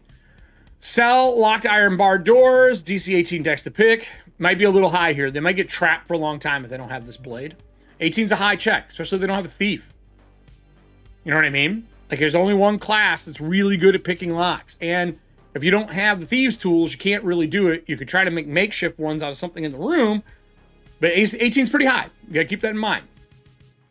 The boat. Vast stormy sea, lit by a lighting, is swayed by a tiny sailing boat and its waves and a bulky corpse floating next to it, a smaller pier and a sandy beach, half pathways hovering above the endless sea. Sea, DC 15 swim, each round 1 in 6 chance. I do love when people write 1 in 6 this way. That's my favorite as well. Chance of lightning, striking the boat, sinking it in 1d4 rounds, +1 stress. I mean, sure, makes sense. Boat, 20 foot from the pier, 40 foot from the beach. Aboard is 2 oars, shovel, and a chest of 500 gold. The oar is covered by blood. Quintus used it to drown Brutus. -1 step for the oar, -2 for the chest. All of this stuff, if they get out of the dream, can they bring this stuff with it? One of the fears is seeing... Right. Okay, so... I get this. My question is, are you afraid, as the designer, that someone is going to already do that and then add more stress? Because I would have. Right? And I think if bright colors is a descriptor, make sure you use the word bright on objects that cause that stress. Otherwise, this doesn't really... They don't know why that is causing stress. Red stripes isn't a neon color. So bright red... and would be the word I would use. And I would probably abbreviate stress to +1 ST or something like that to save space instead of having to write stress every time and then teach them that terminology in the beginning. Just me. Or an icon. A simple icon, too, works really well. Because you just put +1 and have like a stress emoji. But I would make sure you're using the same terminology because you're trying to teach them your adventure through the use of words. And if you're missing things like bright, they're going to wonder, was this because of this? You want to make sure it's concise, especially when you don't have a lot of words to work with. I get the idea, though. Do they get to leave with this money was my next question when you get out. when they open that door, do they get to bring, does everything that was in there become physical with them? There should be a note somewhere on that, because if I get this dope-ass butter knife, I want to know if I can take it home with me. Because that one shot might lead into more things, as a thought. Beach, the small dug hole under the palm. The brothers buried the hot loot from grave robbing. Quintus finally stood up to his brother and stole their stash. Pier, 10 foot wide, 30 foot long. Is this loot the chest? Like, does this connect to this? I'm sure there's a button you could hold to draw on something, even though, anyway. But is that what that is? I don't know what the point, I don't know what this serves besides telling me there's a stash there. If they are friendly, it was mentioned in the beginning. Okay, thank you. Then I just missed the note.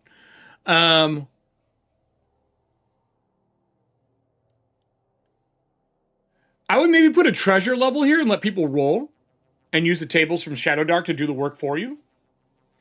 Tell them to roll, 3 level 7s or 3 level 5s or whatever you want from the stash roll. Unless it's just this 500 gold. But that's a really good way to handle this, and just mention Shadowdark in the book page for the table you want them to roll on. Could be a really good way to handle this. And you can cut out some of the words doing that. Pier 10 foot wide, 30 foot long, 6 foot high wooden pier. Okay, you're just giving a description of the piece. Corpse wears bright red, so you did it here. Bright red bandana, +1 stress. The jungle. Okay, this gets a whole page to itself. Muddy and slick ramps lead into the hot and humid rainforest. The creaking silver trees with white leaves.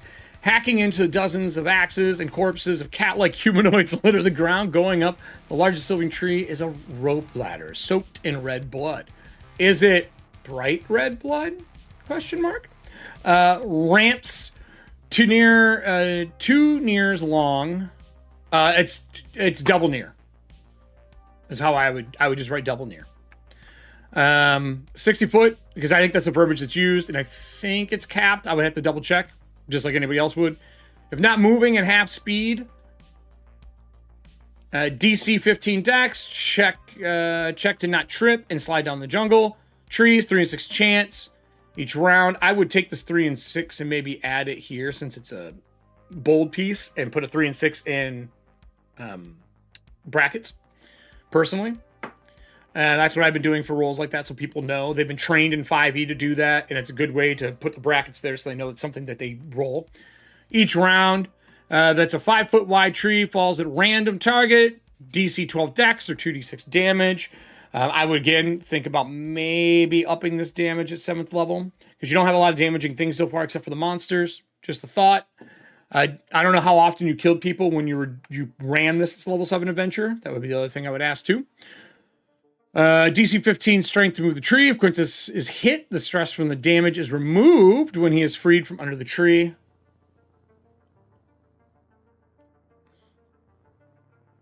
There's a lot of words here. And I feel like you kind of explained how stress works. DC 15 to remove the tree. I would probably put stress removed if tree is removed or something. I don't know if you need that much. You could probably save some lineage there, and you got so much good art. You could save that. I'd tighten that line up. Ambush after the first tree falls. 5 angry nightmare Akari jump out of the canopy screaming murderers, vandals. Sure, great. Is this hyperlinked? Yeah, baby. Tormented Skull, Orneomancer. Where's the cat? Did I fuck something up there? Nightmare Akari. Nightmare Lizard. It didn't take me to the page. You might want to fix your hyperlink. Gold fur cat-like humanoid with saber-sharp fangs and deadly tiger claws, garbed in a cloak of darkness. The shines eyes and the red fire bite. So 13 AC, 19 hit points. 2 attack, 2 Ren plus 3, 1d6. Near climb. You got all their bonuses here. Greater Nightmare, immune to morale checks. Each one near the creatures. Make a DC 15 wisdom check on fail. Disadvantage. I don't think I would not write this much. I would just put D advantage or dis. Or, you know what I mean? D advantage is nice. Personally, that's a personal preference. Again, not required. Not nothing. Not a knock. Just how I would do it. To formalize it. On attacks, a spell against a nightmare. Creatures that pass the check become immune to this check. Ambusher deals extra die of damage when undetected. What die? What's the extra die? Is it just 2d6 instead? Again, level 7 creatures. You're fighting level 7 things. Do you have a level on this creature? They're level 4. I might up the damage a little bit. I don't know. I feel like you could. Cloak of Darkness once per day. Turn invisible for 3 rounds. That's dangerous. That's very dangerous. Steel Great Axes deal double damage against Akari. Okay.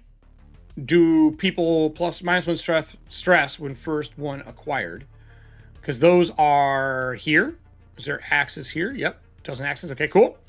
So you're teaching them that. Nice. Ladder 6 foot high leaves the doorway carved into a huge 20-foot wide tree. Enter an area 8. Corpses. Dozen Akari corpses with Fearless Logging Company logo carved into their chest. Frightening. Cool monsters. Fun little piece there. Dark Void. I'm out of liquid. I think I have some water left though.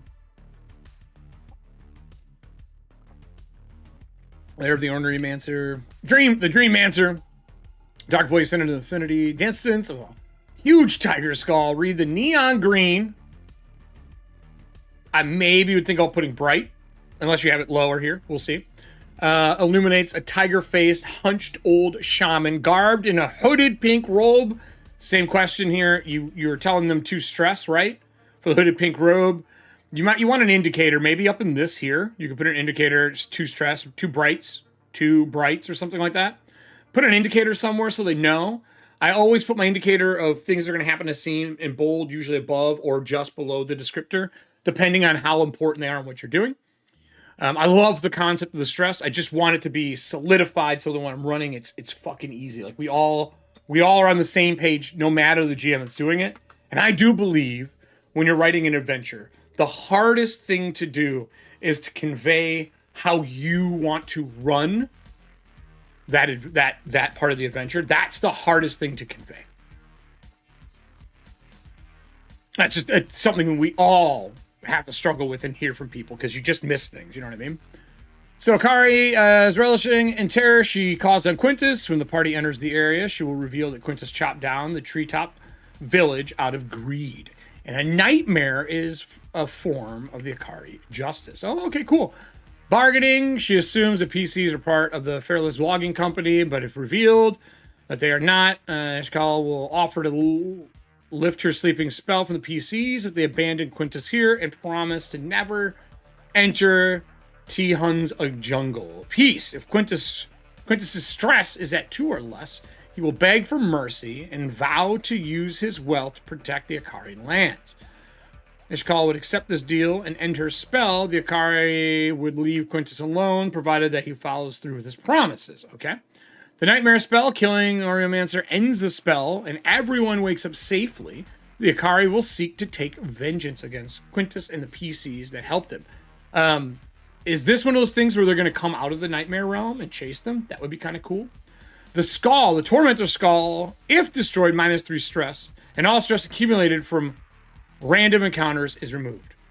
So again, this is coming down. How am I tracking that? How do I know all my random encounter stresses that we've taken so far without having a checklist?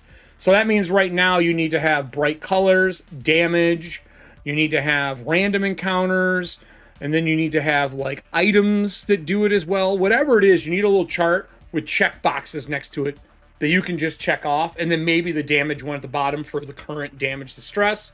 And then if it's erased, you cross it off and you can reset the stress there. But there needs to be a tracking device for that, like an extra page. I would upload that page as a printable page. That's how I would get around this personally. And it's a separate piece. It's the map. But if you could fit it in here by cutting things down, by maybe putting it across the bottom of a page or along the edge of a page, you might be able to get away with getting it into the adventure.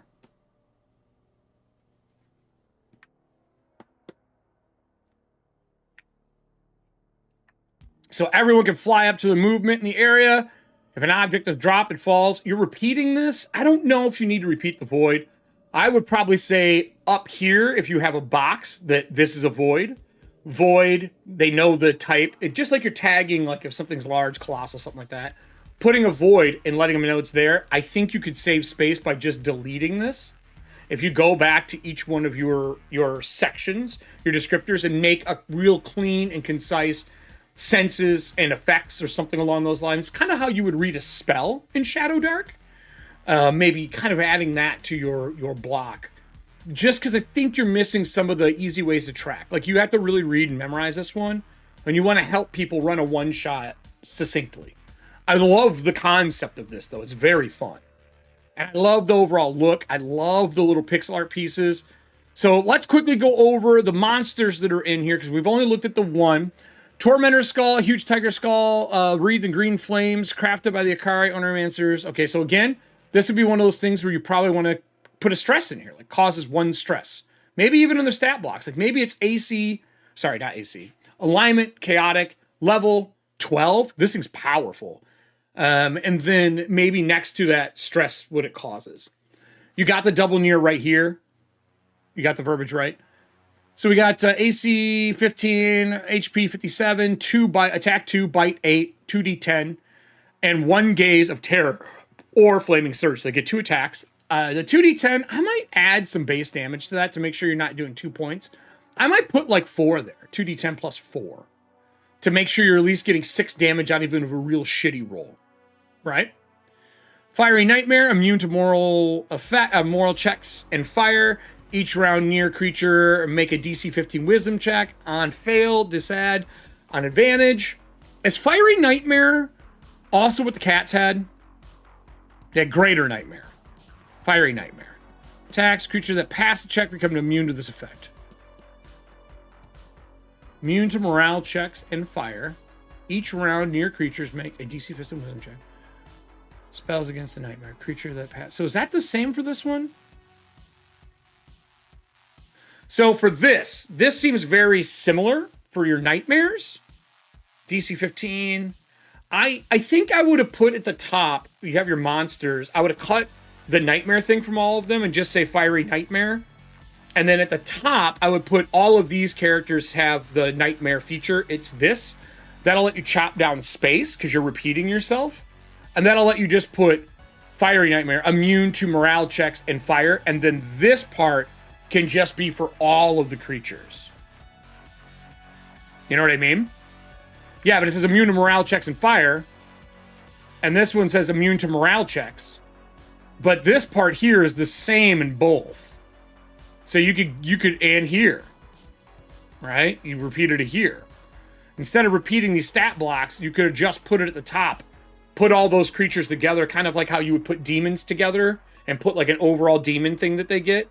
You could do Nightmare and then put all those things up there and save a lot of space. And if you did this, because you got 1, where else do you have it? 1, 2, 3, 4.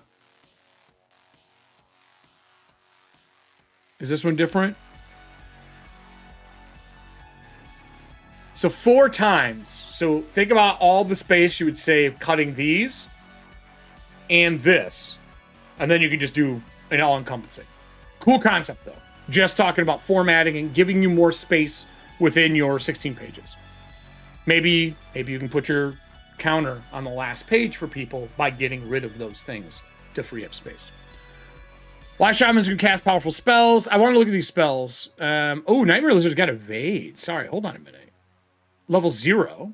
Immune to morale checks. All nightmares are immune to morale checks. You could just put that at the top. You wouldn't even have to put it in stat block too. I think that's also really cool. DC 15 Dex enters the mouth and nose of a target. Deals 1d6 damage each round while inside the stomach. DC 15 Con to puke out each time it deals damage. Okay, so this fly into you and fuck your life up. Great. Wonderful. Great. Tiny green skinks with Pegasus wings. That swallowing a feather sucks. So you got some cool spells here. DC 13 self. AC becomes 17 for 5 rounds. Manipulate memory. Summon Nightmare. Terror. So a nightmare creature exists within the current dream teleported to the caster. One nightmare. Okay, so they can summon them. That's cool. So now they're summoning all these nightmares. You made a whole ecosystem for nightmares, which I enjoy. Terror, DC 14, target near drops held items and spends next turn fleeing. Okay. If they fail to save. All right. Dream Step, DC 15, wheeling close target teleports anywhere inside the dream. So why isn't this called Nightmare Step? Aren't we in a nightmare? Just a question. We're not really, it's a nightmare, not a dream. I don't know if I would use that verbiage.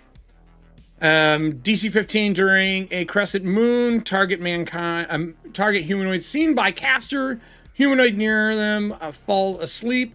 While asleep, their minds are trapped inside the pocket dimension formed from the memories of the target. Caster can't deal direct damage to target. You got your nightmare card again. They're ambushers. Same thing, 2 attacks. They're 4. These are a 7. Did you use the how to build a monster in the Shadowdark book when you did these? I'm just curious if that's what you went through when you were doing it. Immune to morale. Grab, DC 15 strength, immobilize, DC 15 strength, turn to escape. Punches automatically hit grab targets. Cool. That's actually a really fun. I like that. That's a fun piece. Blood Ninja.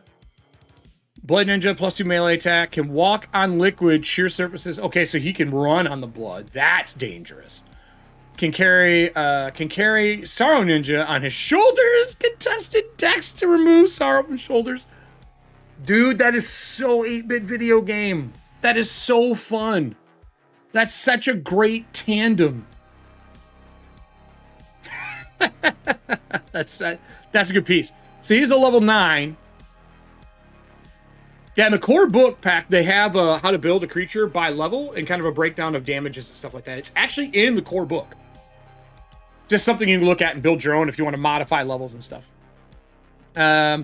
So, illusion, impervious to damage, can be dispelled by giving it a toy or putting it in a safe crib or using dispel magic.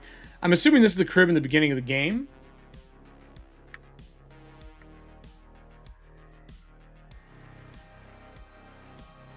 What does it say?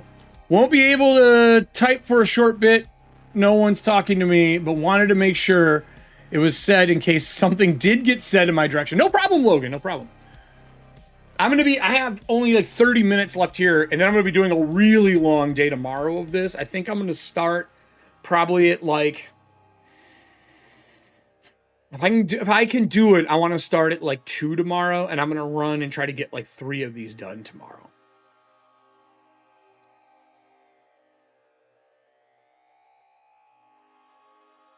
If they don't drain the blood, this guy is going to attack with advantage from atop the blood. Yeah, exactly. Yes. He's going to run across and just whoop people.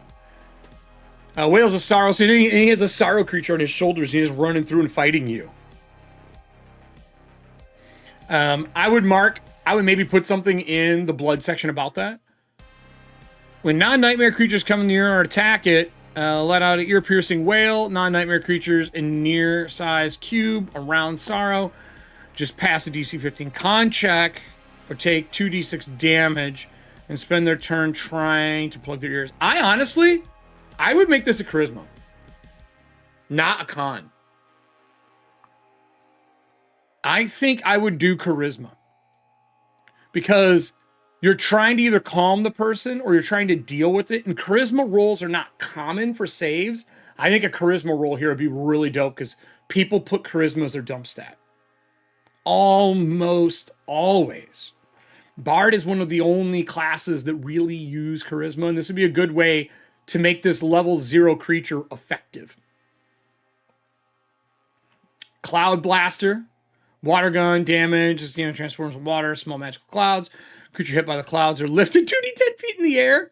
I would ditch this, and I would just say near. I would ditch the distance, and the clouds disappear. I would say they're lifted near into the air instead of doing random ones, because that's how you approximate distances in this game. When you do distances. After 5 attacks, the water tank is empty and must be refilled. Excellent. There's a place to refill them. Flying Honeycopter. Well, 3 times a day, you can line up the toy and send it flying up the double near distance before it lands on the ground. While flying, it spins and sprays sweet, sticky honey. Oh, gross. Covering all surfaces in near-sized cube around its flight path. Creatures move through the sticky honey at half speed. This is disgusting and also amazing. I'd like to thank you for playing. You can check my other adventures here and here. That's awesome. Okay. All right. Let's do a quick review. And I'm going to make some notes because I want to make sure I give this a full-on like committed piece. I will go through and add my video to the comments. I will post up that in the thing below. I'll look through and kind of see how I formatted it last time and do it again. So overall, super fun adventure. The things that we have to vote like on is 1 to 5, if I remember correctly. We can't vote yet. I have to wait. I promise I will go back and give this a vote as I'm doing it. But I want to at least get the thoughts out of my head. So, Nightmare Zone of Akari.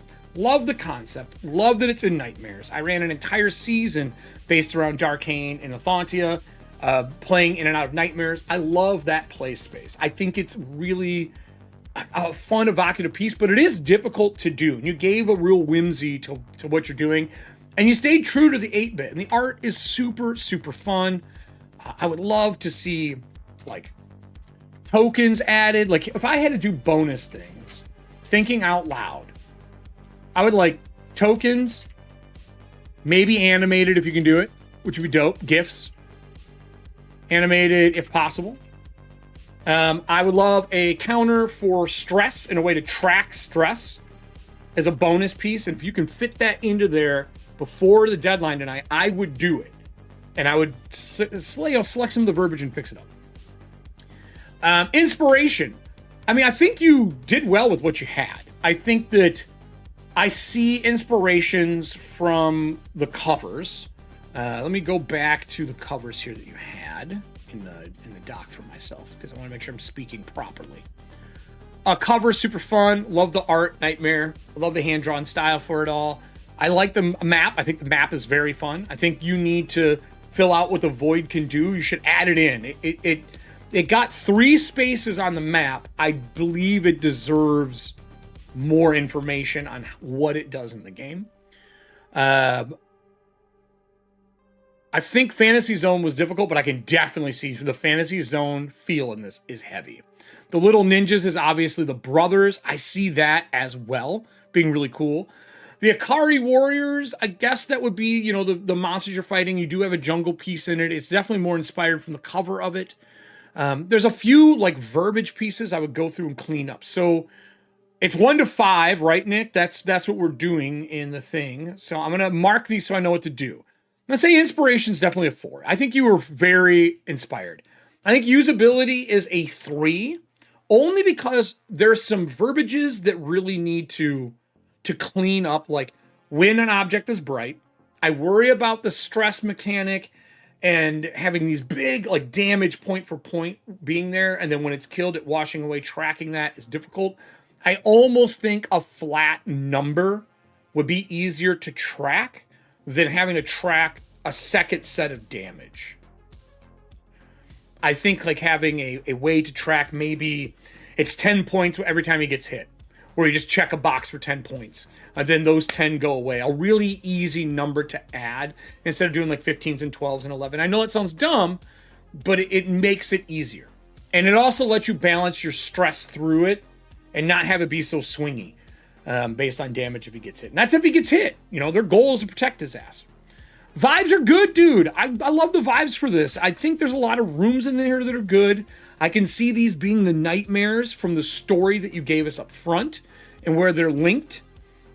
I wish these adventures had something for layout, because I think that's the part that, while you have some amazing ideas in here, to be able to go through and clean the layout and the presentation of how you make it usable is great. So that's why instead of a 4, I'm doing 3. There's just some usability pieces in there for me.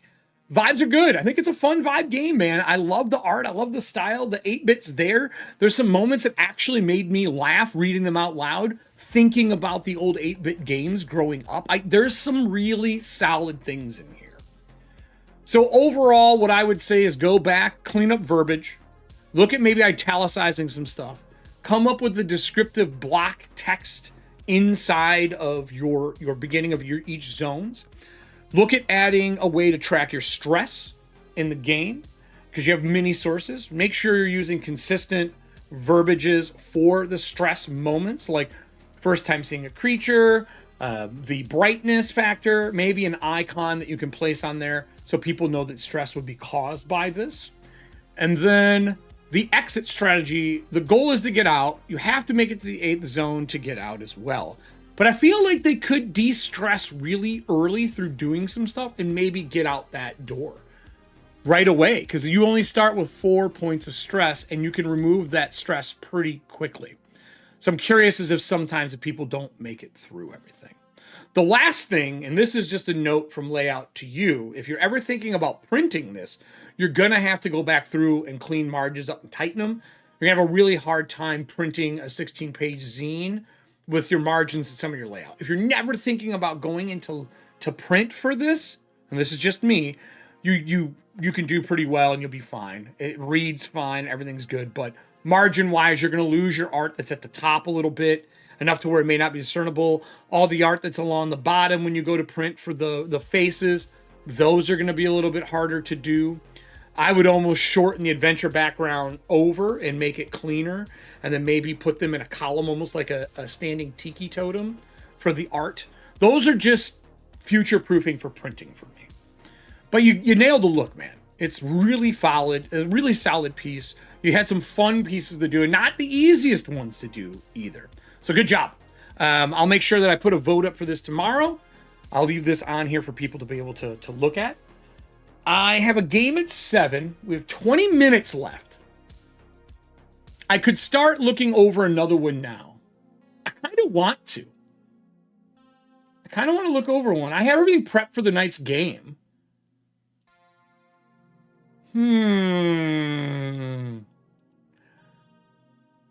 Do I want to... I see some other people also PM'd me. For those who PM'd me here, I'm going to be doing this tomorrow, and I think I'm going to do it on Saturday as well. I'm going to try to get through as many as I can. Many as I can. Always hyperlink. Always. So let's, I'm going to close this one out. Great job, by the way. I'm going to save it with all my markups. I think it's really, really well done. I think you nailed the feel. So you should be proud, man. You should be proud. Some good stuff in this. Yeah, the Hotline Miami style is very cool. 100%. It's got some love to it. I really appreciate it. So let's go to another one. I'm gonna get one going. There was a lot to dissect in this one. Was Logan Karen? I'm gonna do the Karen Climber one, I think, next. As I said, I would take a look at that. As I think you can learn from everybody's. Oh, yeah. Saturday will be a hyperlink drink day, everybody. Saturday is going to be a hyperlink drink. 100%. So we're going to do Karen Climbers. I'm going to start this. I may not finish it today. We may have to finish it tomorrow because I have a deadline, you know, because I got some stuff I have to do. But we'll see what we can get done here today. So let me delete these out. I'm going to open this up so we can look at Karen Climbers. I have everything hyperlinked. Akari, I'll make sure I add your stuff in. Let me close this one. Karen Climbers is yours. Okay, Quest. Perfect. I'm going to start it today. Like I said, I may not be able to finish it today. No problem, Logan. Again, I'm doing this tomorrow and Saturday. Listen, you don't. It's just here to help you all out. Do I have... I'm trying to remember where I put these at. Yeah, oh, here, guys. We're going to go back over. Remember I said animated tokens? These are just gifts from... These are just gifts from Giphy that I turned into...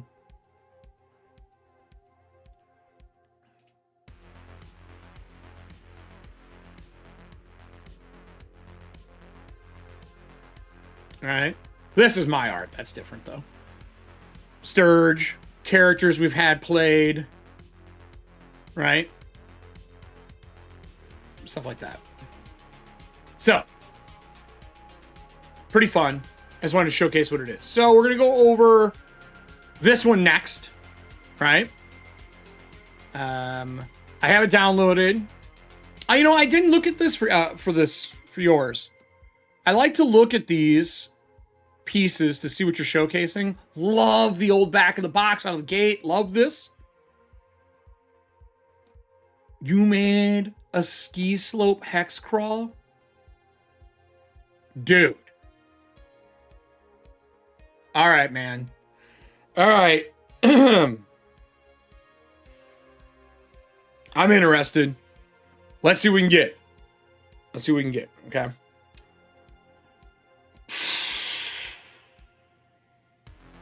It was Serving Hands, and we're going back to it tonight. So I got it pulled up. I'm going to change the view mode to make sure I'm in read and scroll. Let's get ourselves set here. Enable scroll. Do we need 2-page spreads for any of this?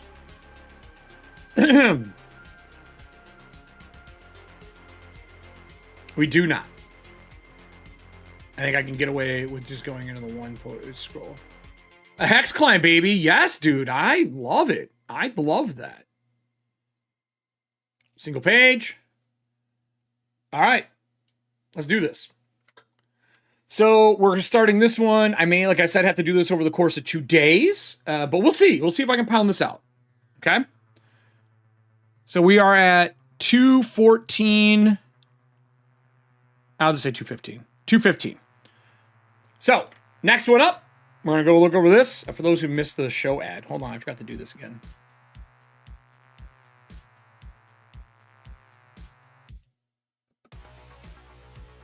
There's your dancing skull.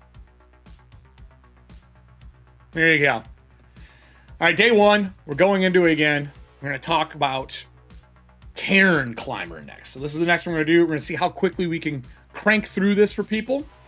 The other one took a little bit.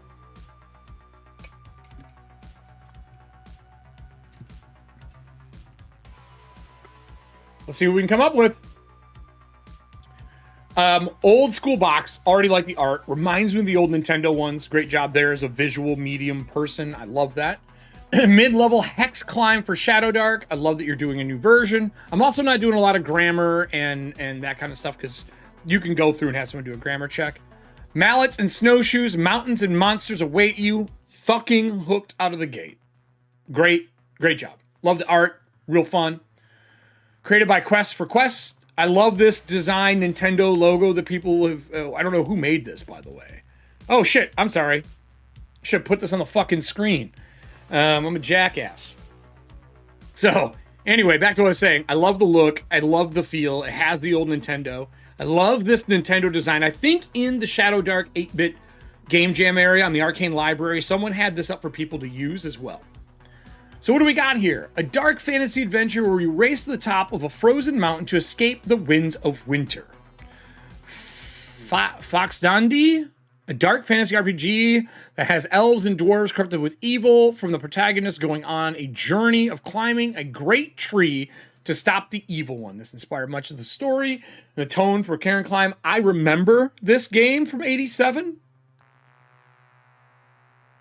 I'm telling you, if you can make it, Pack, if you take those pieces out that I said, put it once at the top for nightmare creatures, you save so much space.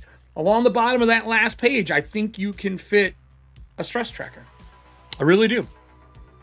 Or somewhere where you have a big margin on the side, you might be able to fit a stress tracker. Ice climbers. Obviously, we have all done or played ice climbers at some point in time, everyone. In the arcade or somewhere else. It's a hard fucking game. It is like Xanadu.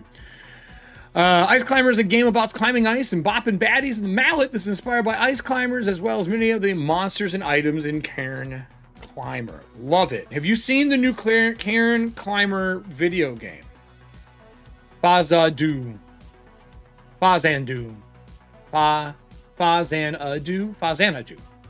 See, phonetic spelling. And then Rad Racer is a racing game that is known for pairing with 3D glasses. This game sucked, by the way. I had it.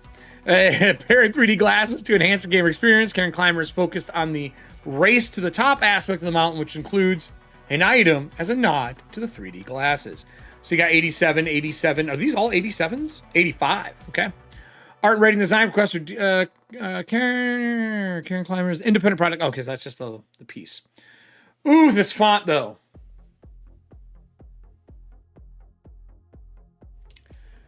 I know we're trying to hit nostalgia on some of these, but this is a gruff one. I'm not gonna lie. It's a hard font. It's small to read, and I love fonts. Spire the High Cairn offers refuge from the harsh reality of winter. The elven monks offer a sanctuary to all good intentions within their mountaintop monastery. The climb is not a trial for the faint of heart, but the magical monastery wards away the cold weather, beginning pilgrims and travelers each year to attempt the ascension. Not all is right, however, for the evil sorceress has corrupted the neighboring dwarven kingdom and has sent her forces to the High Cairn to claim it as her own.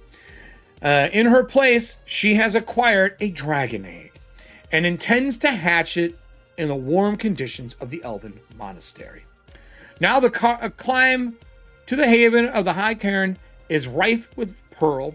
The lone spire is dotted with ledges, ropes, and pythons to add in the climb, but now the party is not alone. Monsters and undead are attempting the climb as well. Love the art for this. Fantastic. Fucking 10 stars. Right?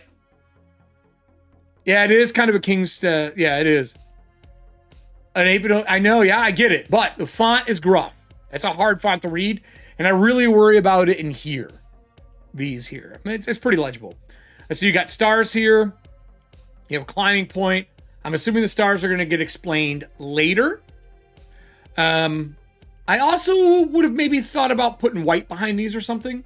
Because I can see the background texture through it. It's a little weird. But I love that this goes over it. I'm hoping you have a layered version of this over this somewhere. I think these are the flags is the point of this, right? But I'd love to see a pitched version angled over top of this. Maybe you do that. I don't know. Hex key. Love it. Love the 8-bit. You have hearkened back to the concept of doing this. I think it's great that you got the Shadowdark vibe without being Shadowdark on this. Fucking brav fucking oh. Like legitimately. Really good. Oh, someone's texting me.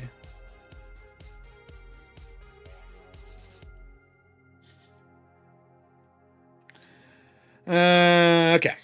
Answering people for stuff later. An elven monk named Lorendrell meditates on the ledge. He is trying to calm himself down after Condor stole some vegetables from his garden, willing to join the party on their climb if they meditate with him. Okay, so first off,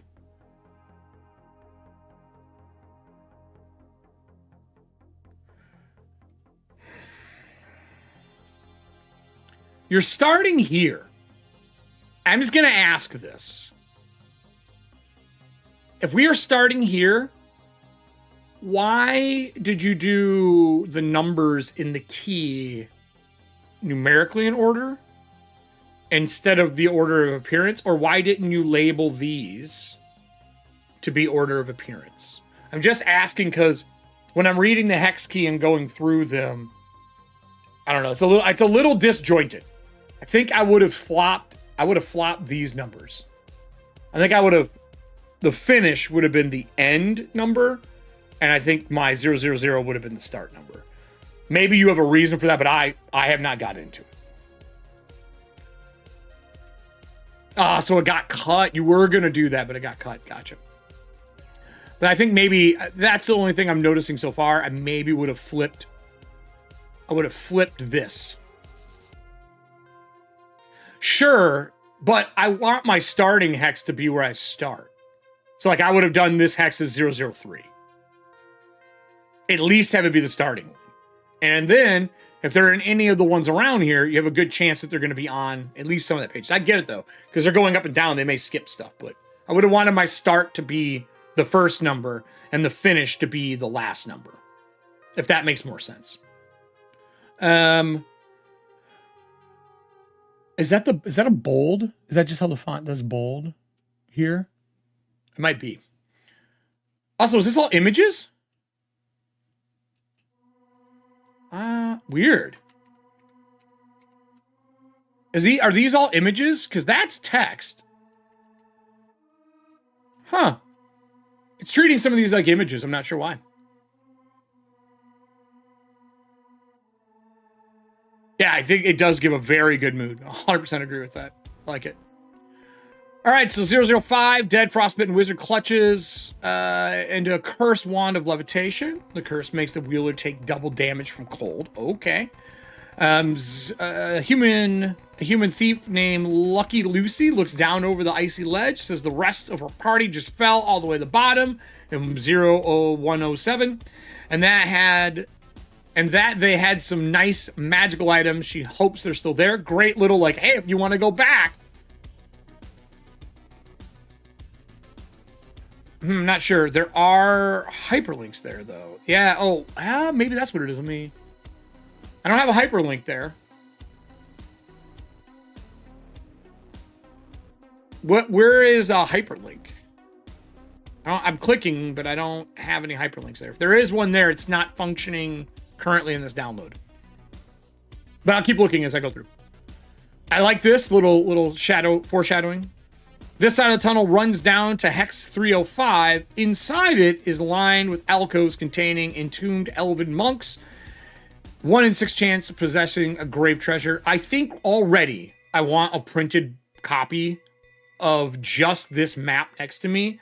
I would maybe upload that map as a separate file so people can download it. And as a matter of fucking fact, I'm going to screenshot it here so that I can have it as I'm looking through on this screen over on this side.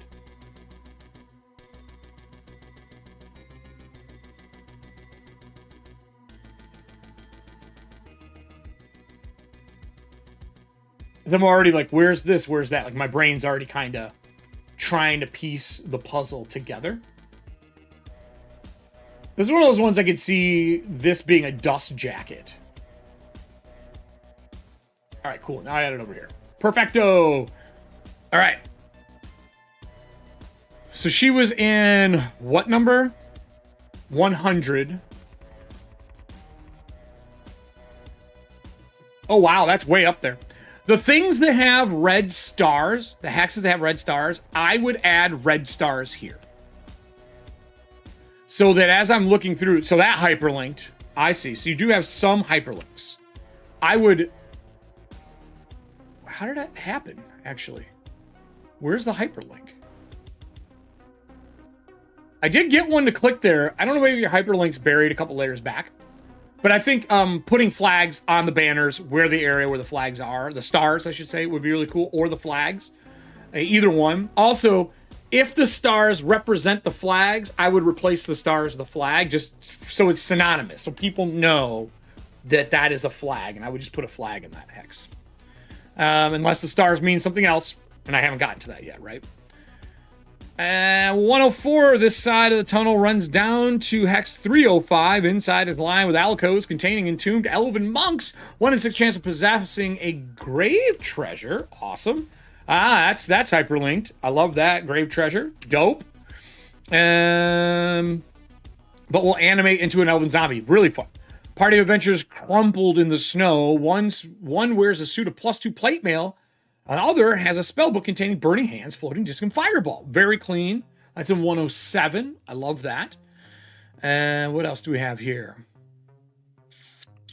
An ancient shrine to a god forgotten, but all the elves provided a safe haven for the rest. No extra encounter. Gain a luck token. Am I supposed to roll encounters? Like, is this deadly during this scene? What is the race to the top? Am I rolling 1d6 every turn? Do I use the hex rules? Is there something that's going to explain that later on? Confused dwarf named Helga. So got to have Helga in the mountains. It's a perfect name. She yodeling? Please tell me she's yodeling. She somehow managed to break the sorcerer's corruption on her mind and now stranded. She can't go home. Now must brave the climb. Use corrupt dwarf stats, but alignment is lawful. Wisdom +2, charisma 0, no corruptibility. Cool. The skeleton of a giant rest frozen to the ledge, clutching a giant's fork. Frozen vegetables, husk litter of the ground. DC 15 strength check to remove the fork from the giant's icy grip. Okay. The tunnel runs up to 0104. 0104. That's one of the stars, I see. And rest unused. Construction table along. Okay, all right, that makes sense. Yeah, be on the next page. Thank you. Are these all the stars? These are all the star ones, aren't they? I still would put a star. I just would. I put a flag here, and I would replace the stars with flags. It's just my personal preference, I think. I'm not the gray dots, tombstones, and deaths on the map. That's what it looks like it is. That's kind of cool. A tunnel. Oh, you got the mighty mallet. Yes, dude. Yes, you put the mallet in. Perfect. Mallet rest unused on a construct table along with 3 spools of rope, a grappling hook, 10 iron spikes, and a note saying good luck.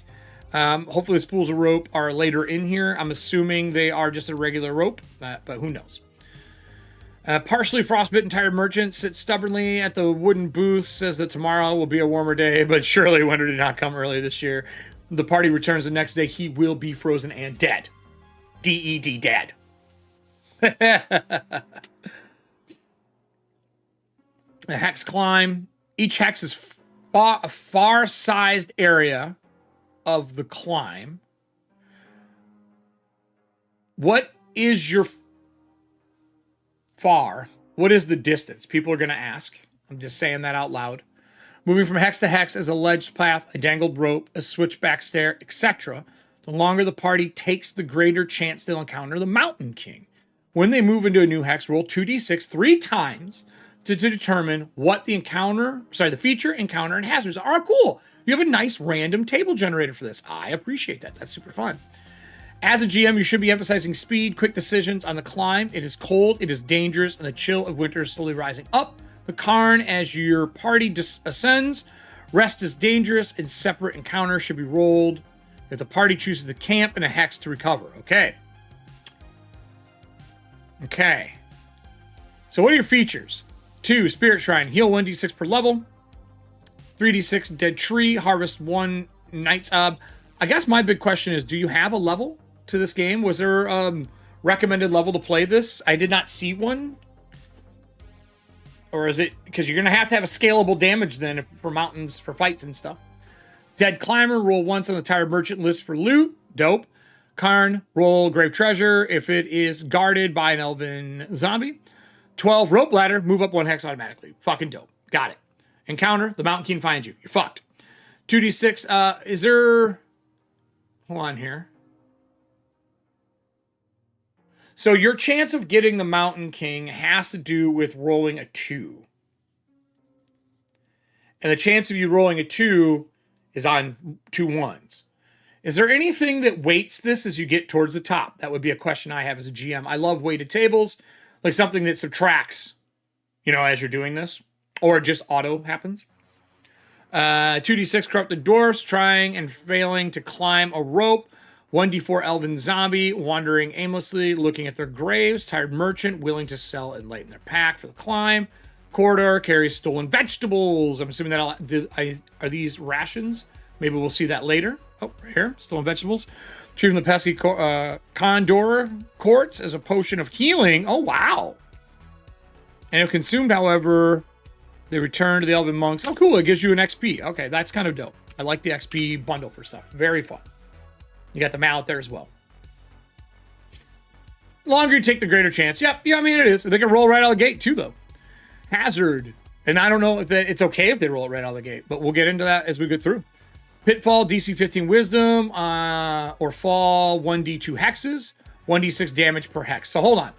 If things are a far distance, we don't know what the far is, and you're saying it's only a d6 damage per hex fallen, that seems really low.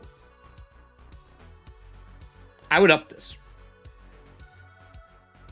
Or maybe along the side of the hexes, I would say 1d6, in this section, and then like maybe 3 hexes up is 2d6. And then maybe if you fall anywhere from the top one up, because it's more dangerous, it's 3d hexes, maybe have a fall damage. But a d6 a hex seems a little low to me. Unless this is a level 1. Then that's different. Ice block. Maybe there's snow. Ice block cannot proceed up hex, 50% chance. It's an illusion. Oh, that's kind of a fun little piece there. Ice slick, speed is halved. Okay. Falling icicles, D12 dex check or 1d8 damage. Falling icicles, dangerous. That is pretty dangerous. Once you begin the climb, there's no turning back. Tired merchant. I love this. This is fucking awesome. These little things like this. This art is fantastic. So 4 to 6-ish. They're going to fall quite a few times, but you want to force them to camp. I would maybe think about raising that damage. That's just me. Friends and foes. This is a great stat block. Love how this looks. Super fun. If you wanted to save some space on your art pieces here, you probably could have put your stat block here down the side, cutting this out of here, and then putting your AC here, your level here. Or actually, let me back up. You could have put HP here, AC here. You could have put your AL here, and then you could have put your level here. And then that would have cut this line out, and you would have had like a nice little fun block. Kind of cool. But I love this art. And this is just an idea, not a requirement. Nothing wrong with what you have here. I just think there's some other fun things you're going to play with to give that, like, looking at a stat block for 8-bit. But I really like the look. It's really fun. Large birds that steal the Elven Monk's vegetables. Little fuckers. Looks like a vulture. Vegetable thief will focus on a target that has vegetables. This is great. Great callback to finding vegetables and what it does. Love this. Elven Monk. Little Zelda thought. No, it's not. Double near is. Far is a determined distance. So they are double near hexes. You might want to go back and edit that. You got time. Super easy edit, re-upload, done. Elven monks, serene monks atop the monastery. Welcome all visitors of good. Wait out the winter. Cool. Rest in peace. Wisdom spell. DC 13. Animated undead return to their place of rest. And recipes. What's the distance on this? This needs a distance. I need to know how far I can cast a spell. Wisdom spell. If it's touch, if it's range, if it's the entire mountain, whatever you need to determine for that. All hexes could be a determined one. Up to you. Corrupt dwarf, evil sorcerer. And this almost looks like the clear pixels, you know, for PNGs. I love that. Very fun. Evil sorcerer, corrupted dwarf, serve, chain, shield, something like that. Treated as a spell, corrupted, treated as undead for the turn undead spell, immune to morale checks. Very cool. Elven zombie, fucking great art again. The presence of the corrupt dwarves. It's weird. I feel like it's cutting these off because they're an image. It's a weird, there's something weird happening with this font. I don't know what, I think it might just be the font and the way the thick and thin is on it. Slam, D6, immune to morale. Pretty cool. The Mountain King. Very awesome. I love this. He's like a short folk. Is he a halfling? Fear monster mountain. He stalks any who dare to climb. Karn. Okay, so I'm curious if this guy's got the ability to like go back, right? Like disappear. AC 13, 40 hit points, 2 attacks. Very powerful, especially for the levels that you're talking about. It's Helvetica? Really? That's Helvetica? Look how different this looks compared to the text here.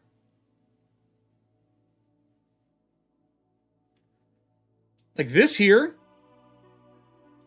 looks different than this here. And I can't click them all. Sorry. Your PDF is acting like it's an image because this is the image tool for highlighting. And then if I find a spot, these are text areas because I get the highlight for text.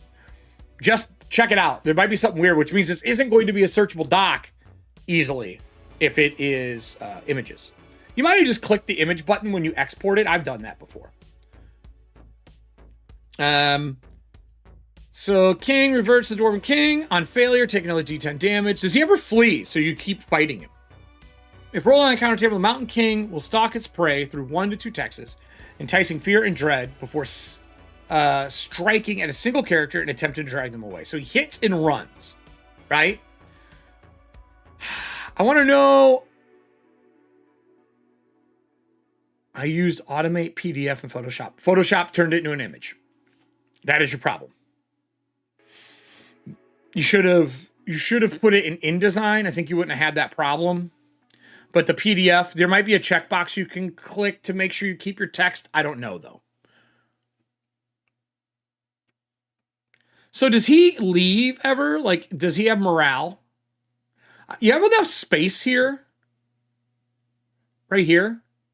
I kind of want to know, like, when does he flee and come back? Because you don't want to roll him on the first round, have the group murder him, and then he doesn't run away. Like, he should run at a certain morale check or automatically leaves and comes back. Something along those lines. Grave treasure goggles. Is this... Why is this here? Does he carry this? Is this what's on him? Huh. I'm trying to figure out this is what he is carrying.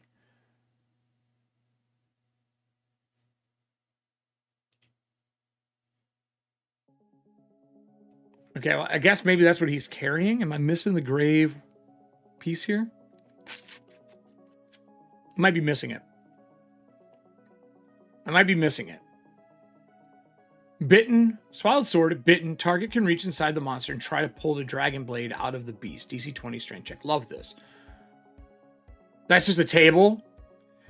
It's out of place. Because you mentioned the grave treasure back up here, right? I think it needs to be up here somewhere. It's just, it seems, yeah, it doesn't work. The only reason I'm saying that is you have two creatures on this table. You're training them to read in columns, and you have this here, but that grave treasure table won't fit there. You could, and this is just a thought, put a back page on this bitch. And you know how the zines in Shadowdark have the back random encounter tables? You could expand this table slightly and have all those items, and then have some other ones that are roll on treasure table X in the Shadowdark thing. Something along those lines. Or +1 magical armor. If rolled again, re-roll. Something along those lines. And then make that your back panel piece like you would when you're selling a zine. I get why it's there. I do think the treasure table is important. It's just out of place.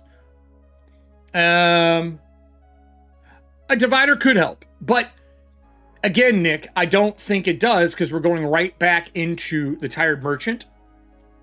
You know what I mean? So it's an odd spot to go look for the table. You're training them on tables in the beginning, and you put this table at the end.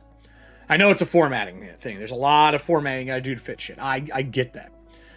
Every year, music's current selling gear, Adventurous Pilgrims. Again, I do love this art. Spare inventory. Roll 3 times on the following list. Oh, cool. So he has these random things that you could buy from him if you want. And that makes sense, because you could lose some of these as you're going through. And I'm assuming, is this just a piece of art? Is this a full version of the Mountain King? You could put Tombs, Cairns along the bottom and put the table over top of him as like a table piece. That would be kind of fun too, as like a card you print out. Powerful items, 3D glasses, rare shades used by elven monks to see through the magical illusions that ward and climb to High Cairn. Wearer gains advantage on perception checks when in snowy conditions. Dope. Gold star.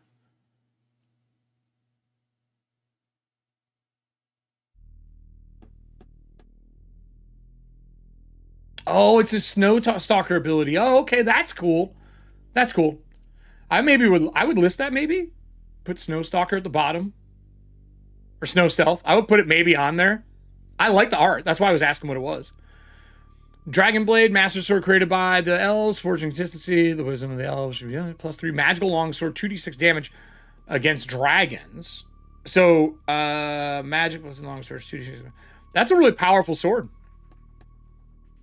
Very powerful. Giant's Fork, used to reach over the monastery walls to pick up elven monks' vegetables with their long reach. Now these ancient forks are wielded by men of lesser stature. Great sword, 3-pronged blade is deadly. Roll damage with advantage. Curse, giant appetite. Must consume 2 rations every day or go berserk. Love this. Great. It's a great little piece. It's cursed. Is there any other bonus? Does it have a benefit? Is there any benefit? Oh, roll damage. I would put benefit. I would follow the format that we see in the Shadowdark book with benefit and curse, or that kind of thing. And I would break it so you know one's a benefit and what's not. That's just a little bit of a layout piece for me. And you got the space to play, but I would definitely do that. Mighty Mallet.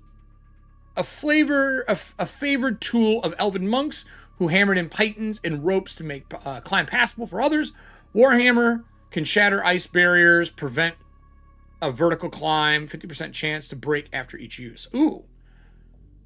Instead of 50%, I would use the rules for, like, if it's a 50% chance, 3 and 6, so 1 through 3, it breaks.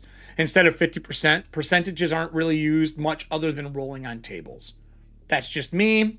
Because then you get the argument, does 50 break? Does this break? If you just say 3 and 6 chance breaking. Right? I like this, though. This hammer's fun. Can shatter ice barriers. That's really cool. The stolen veggies, these make me laugh. I fucking love this, dude. I'm a big Delicious in Dungeon fan, and this has got some Delicious in Dungeon mixed with some Aqua Teen Hunger Force vibes to me. Stolen veggies retrieved from pesky condor counts as a potion of healing. Consumed 1 XP per bundle. Very cool. Do these bundle in stacks of 3 like rations? Can you hold? Isn't rations 3 stack? Pretty cool. Love it. I think you got space. You did the 8 pages. So you did you do A4 8 pages? Is that why this is 8 pages? I mean, the vibes are strong, dude. So let's do this. Let's do this. First off, mid-level hex crawl, I would put the actual hex crawl levels there. I wouldn't say mid-level. I put a variancy. I also would look through my damages. Depending on what you think that level is, you may have to adjust some damages in the game. Also, like a +3 magical sword is very powerful. I don't know if you want to give that out that early, depending on what your mid-level is. If your mid-level's for 5 and 6, that's different if you're running 3s and 4s. So I would definitely put a level here. But, it's a half sheet. Really? Dude, if it's a half sheet, just do a quick rear cover. Crunch time. Oh, you got till tonight. This will take you no time. Here's my advice. This is my advice. You can do you, though, fam. Like, you know what I'm saying? I would make a back cover that's either this blue or darker, right? It feels like a low-level hex crawl. I agree, because the damages are different. Like, I wouldn't even say mid-level. I would say low-level, personally. I would take this art, put it on the back, take the Grave Treasure table, expand it, put it over the back of the table, and put Karn Grave Treasure table or Karn Treasure table or whatever you want to do, wherever you taught them. Expand that out from 2d6 to maybe a d12 table and add some other fun things in there. You don't need to add those items. They can be very basic stuff. So, for example, if it's just like a +1 dagger, but it breaks on a 2 and 6 because it's cracked from the cold, you get to make really fun frost-based items where you don't need to make these for them. Right? Because this is a bit. These are important parts to the story, but the back of the table could give you some fun things. I would really think about adding that.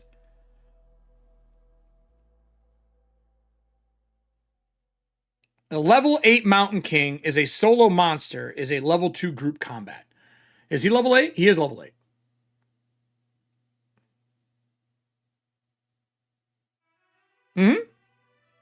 Definitely could be level 2.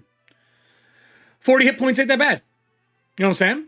Definitely doable. And he pops up and causes problem in a way he needs to leave. Yeah, but people got to have them out early for me to be able to do them. You know what I mean? Like, if you're in early, I can review them today. Afterwards, you can't. It helps for that kind of stuff. but I do it on Wednesdays. It's just how things fell, and people didn't have a lot of people didn't have things in, and I'm off last Wednesday, so it's just how things fall. But you got to remember, like, so first off, let me finish this, and I'll go into the other thoughts. Let's talk. Let's go through the review. We're gonna go through the review for this. I have my cheat sheets up for Karen Climbers. First off, vibe feel and the look for it and the 8-bit feel for it, the vibes are there, dude. Like, I really, really feel like you nailed vibes on this. I love that you're climbing. You almost made a new game mode yet again to me. And I think having a game mode for that would have been really cool. I think vibes on this are, man, I think they're a solid 4.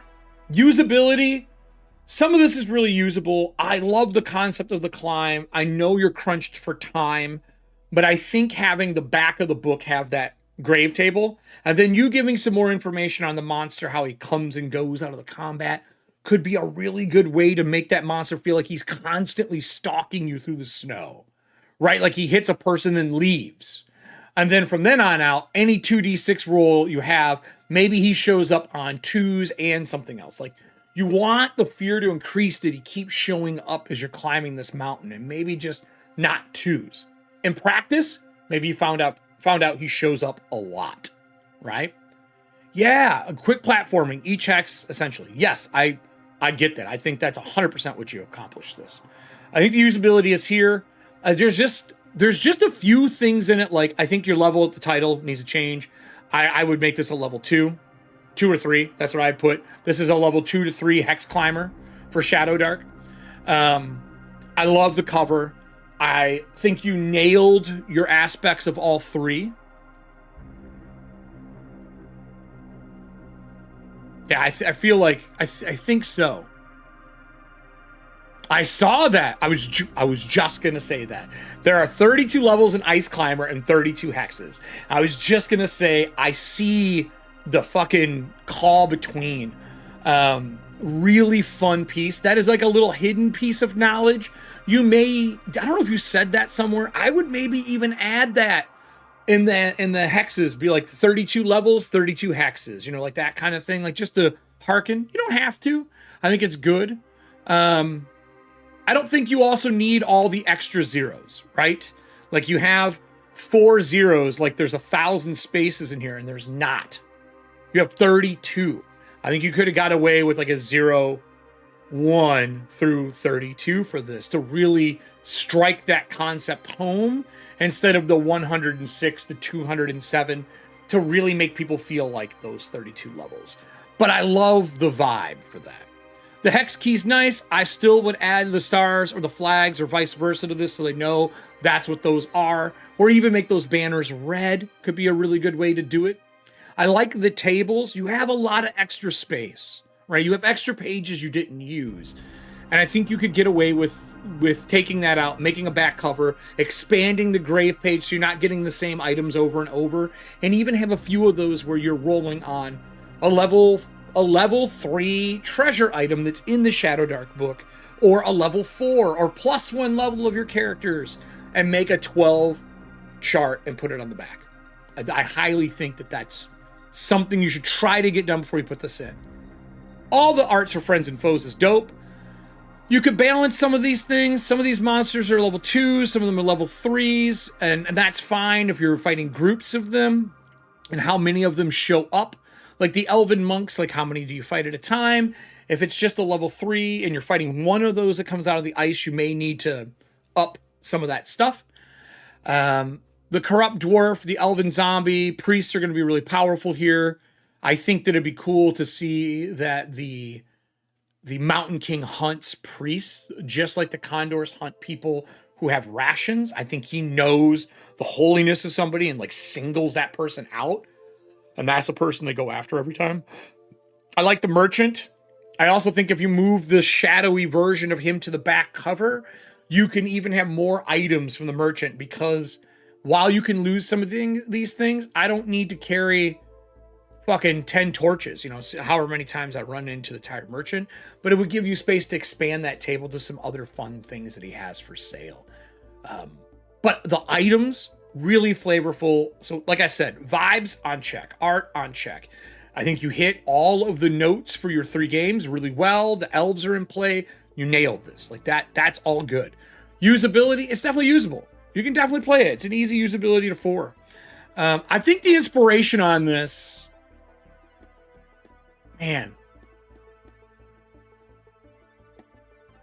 I think this might be a straight 4. I think you're a 444. I think this is a really inspired piece, man. I think you really nailed it. I would run this.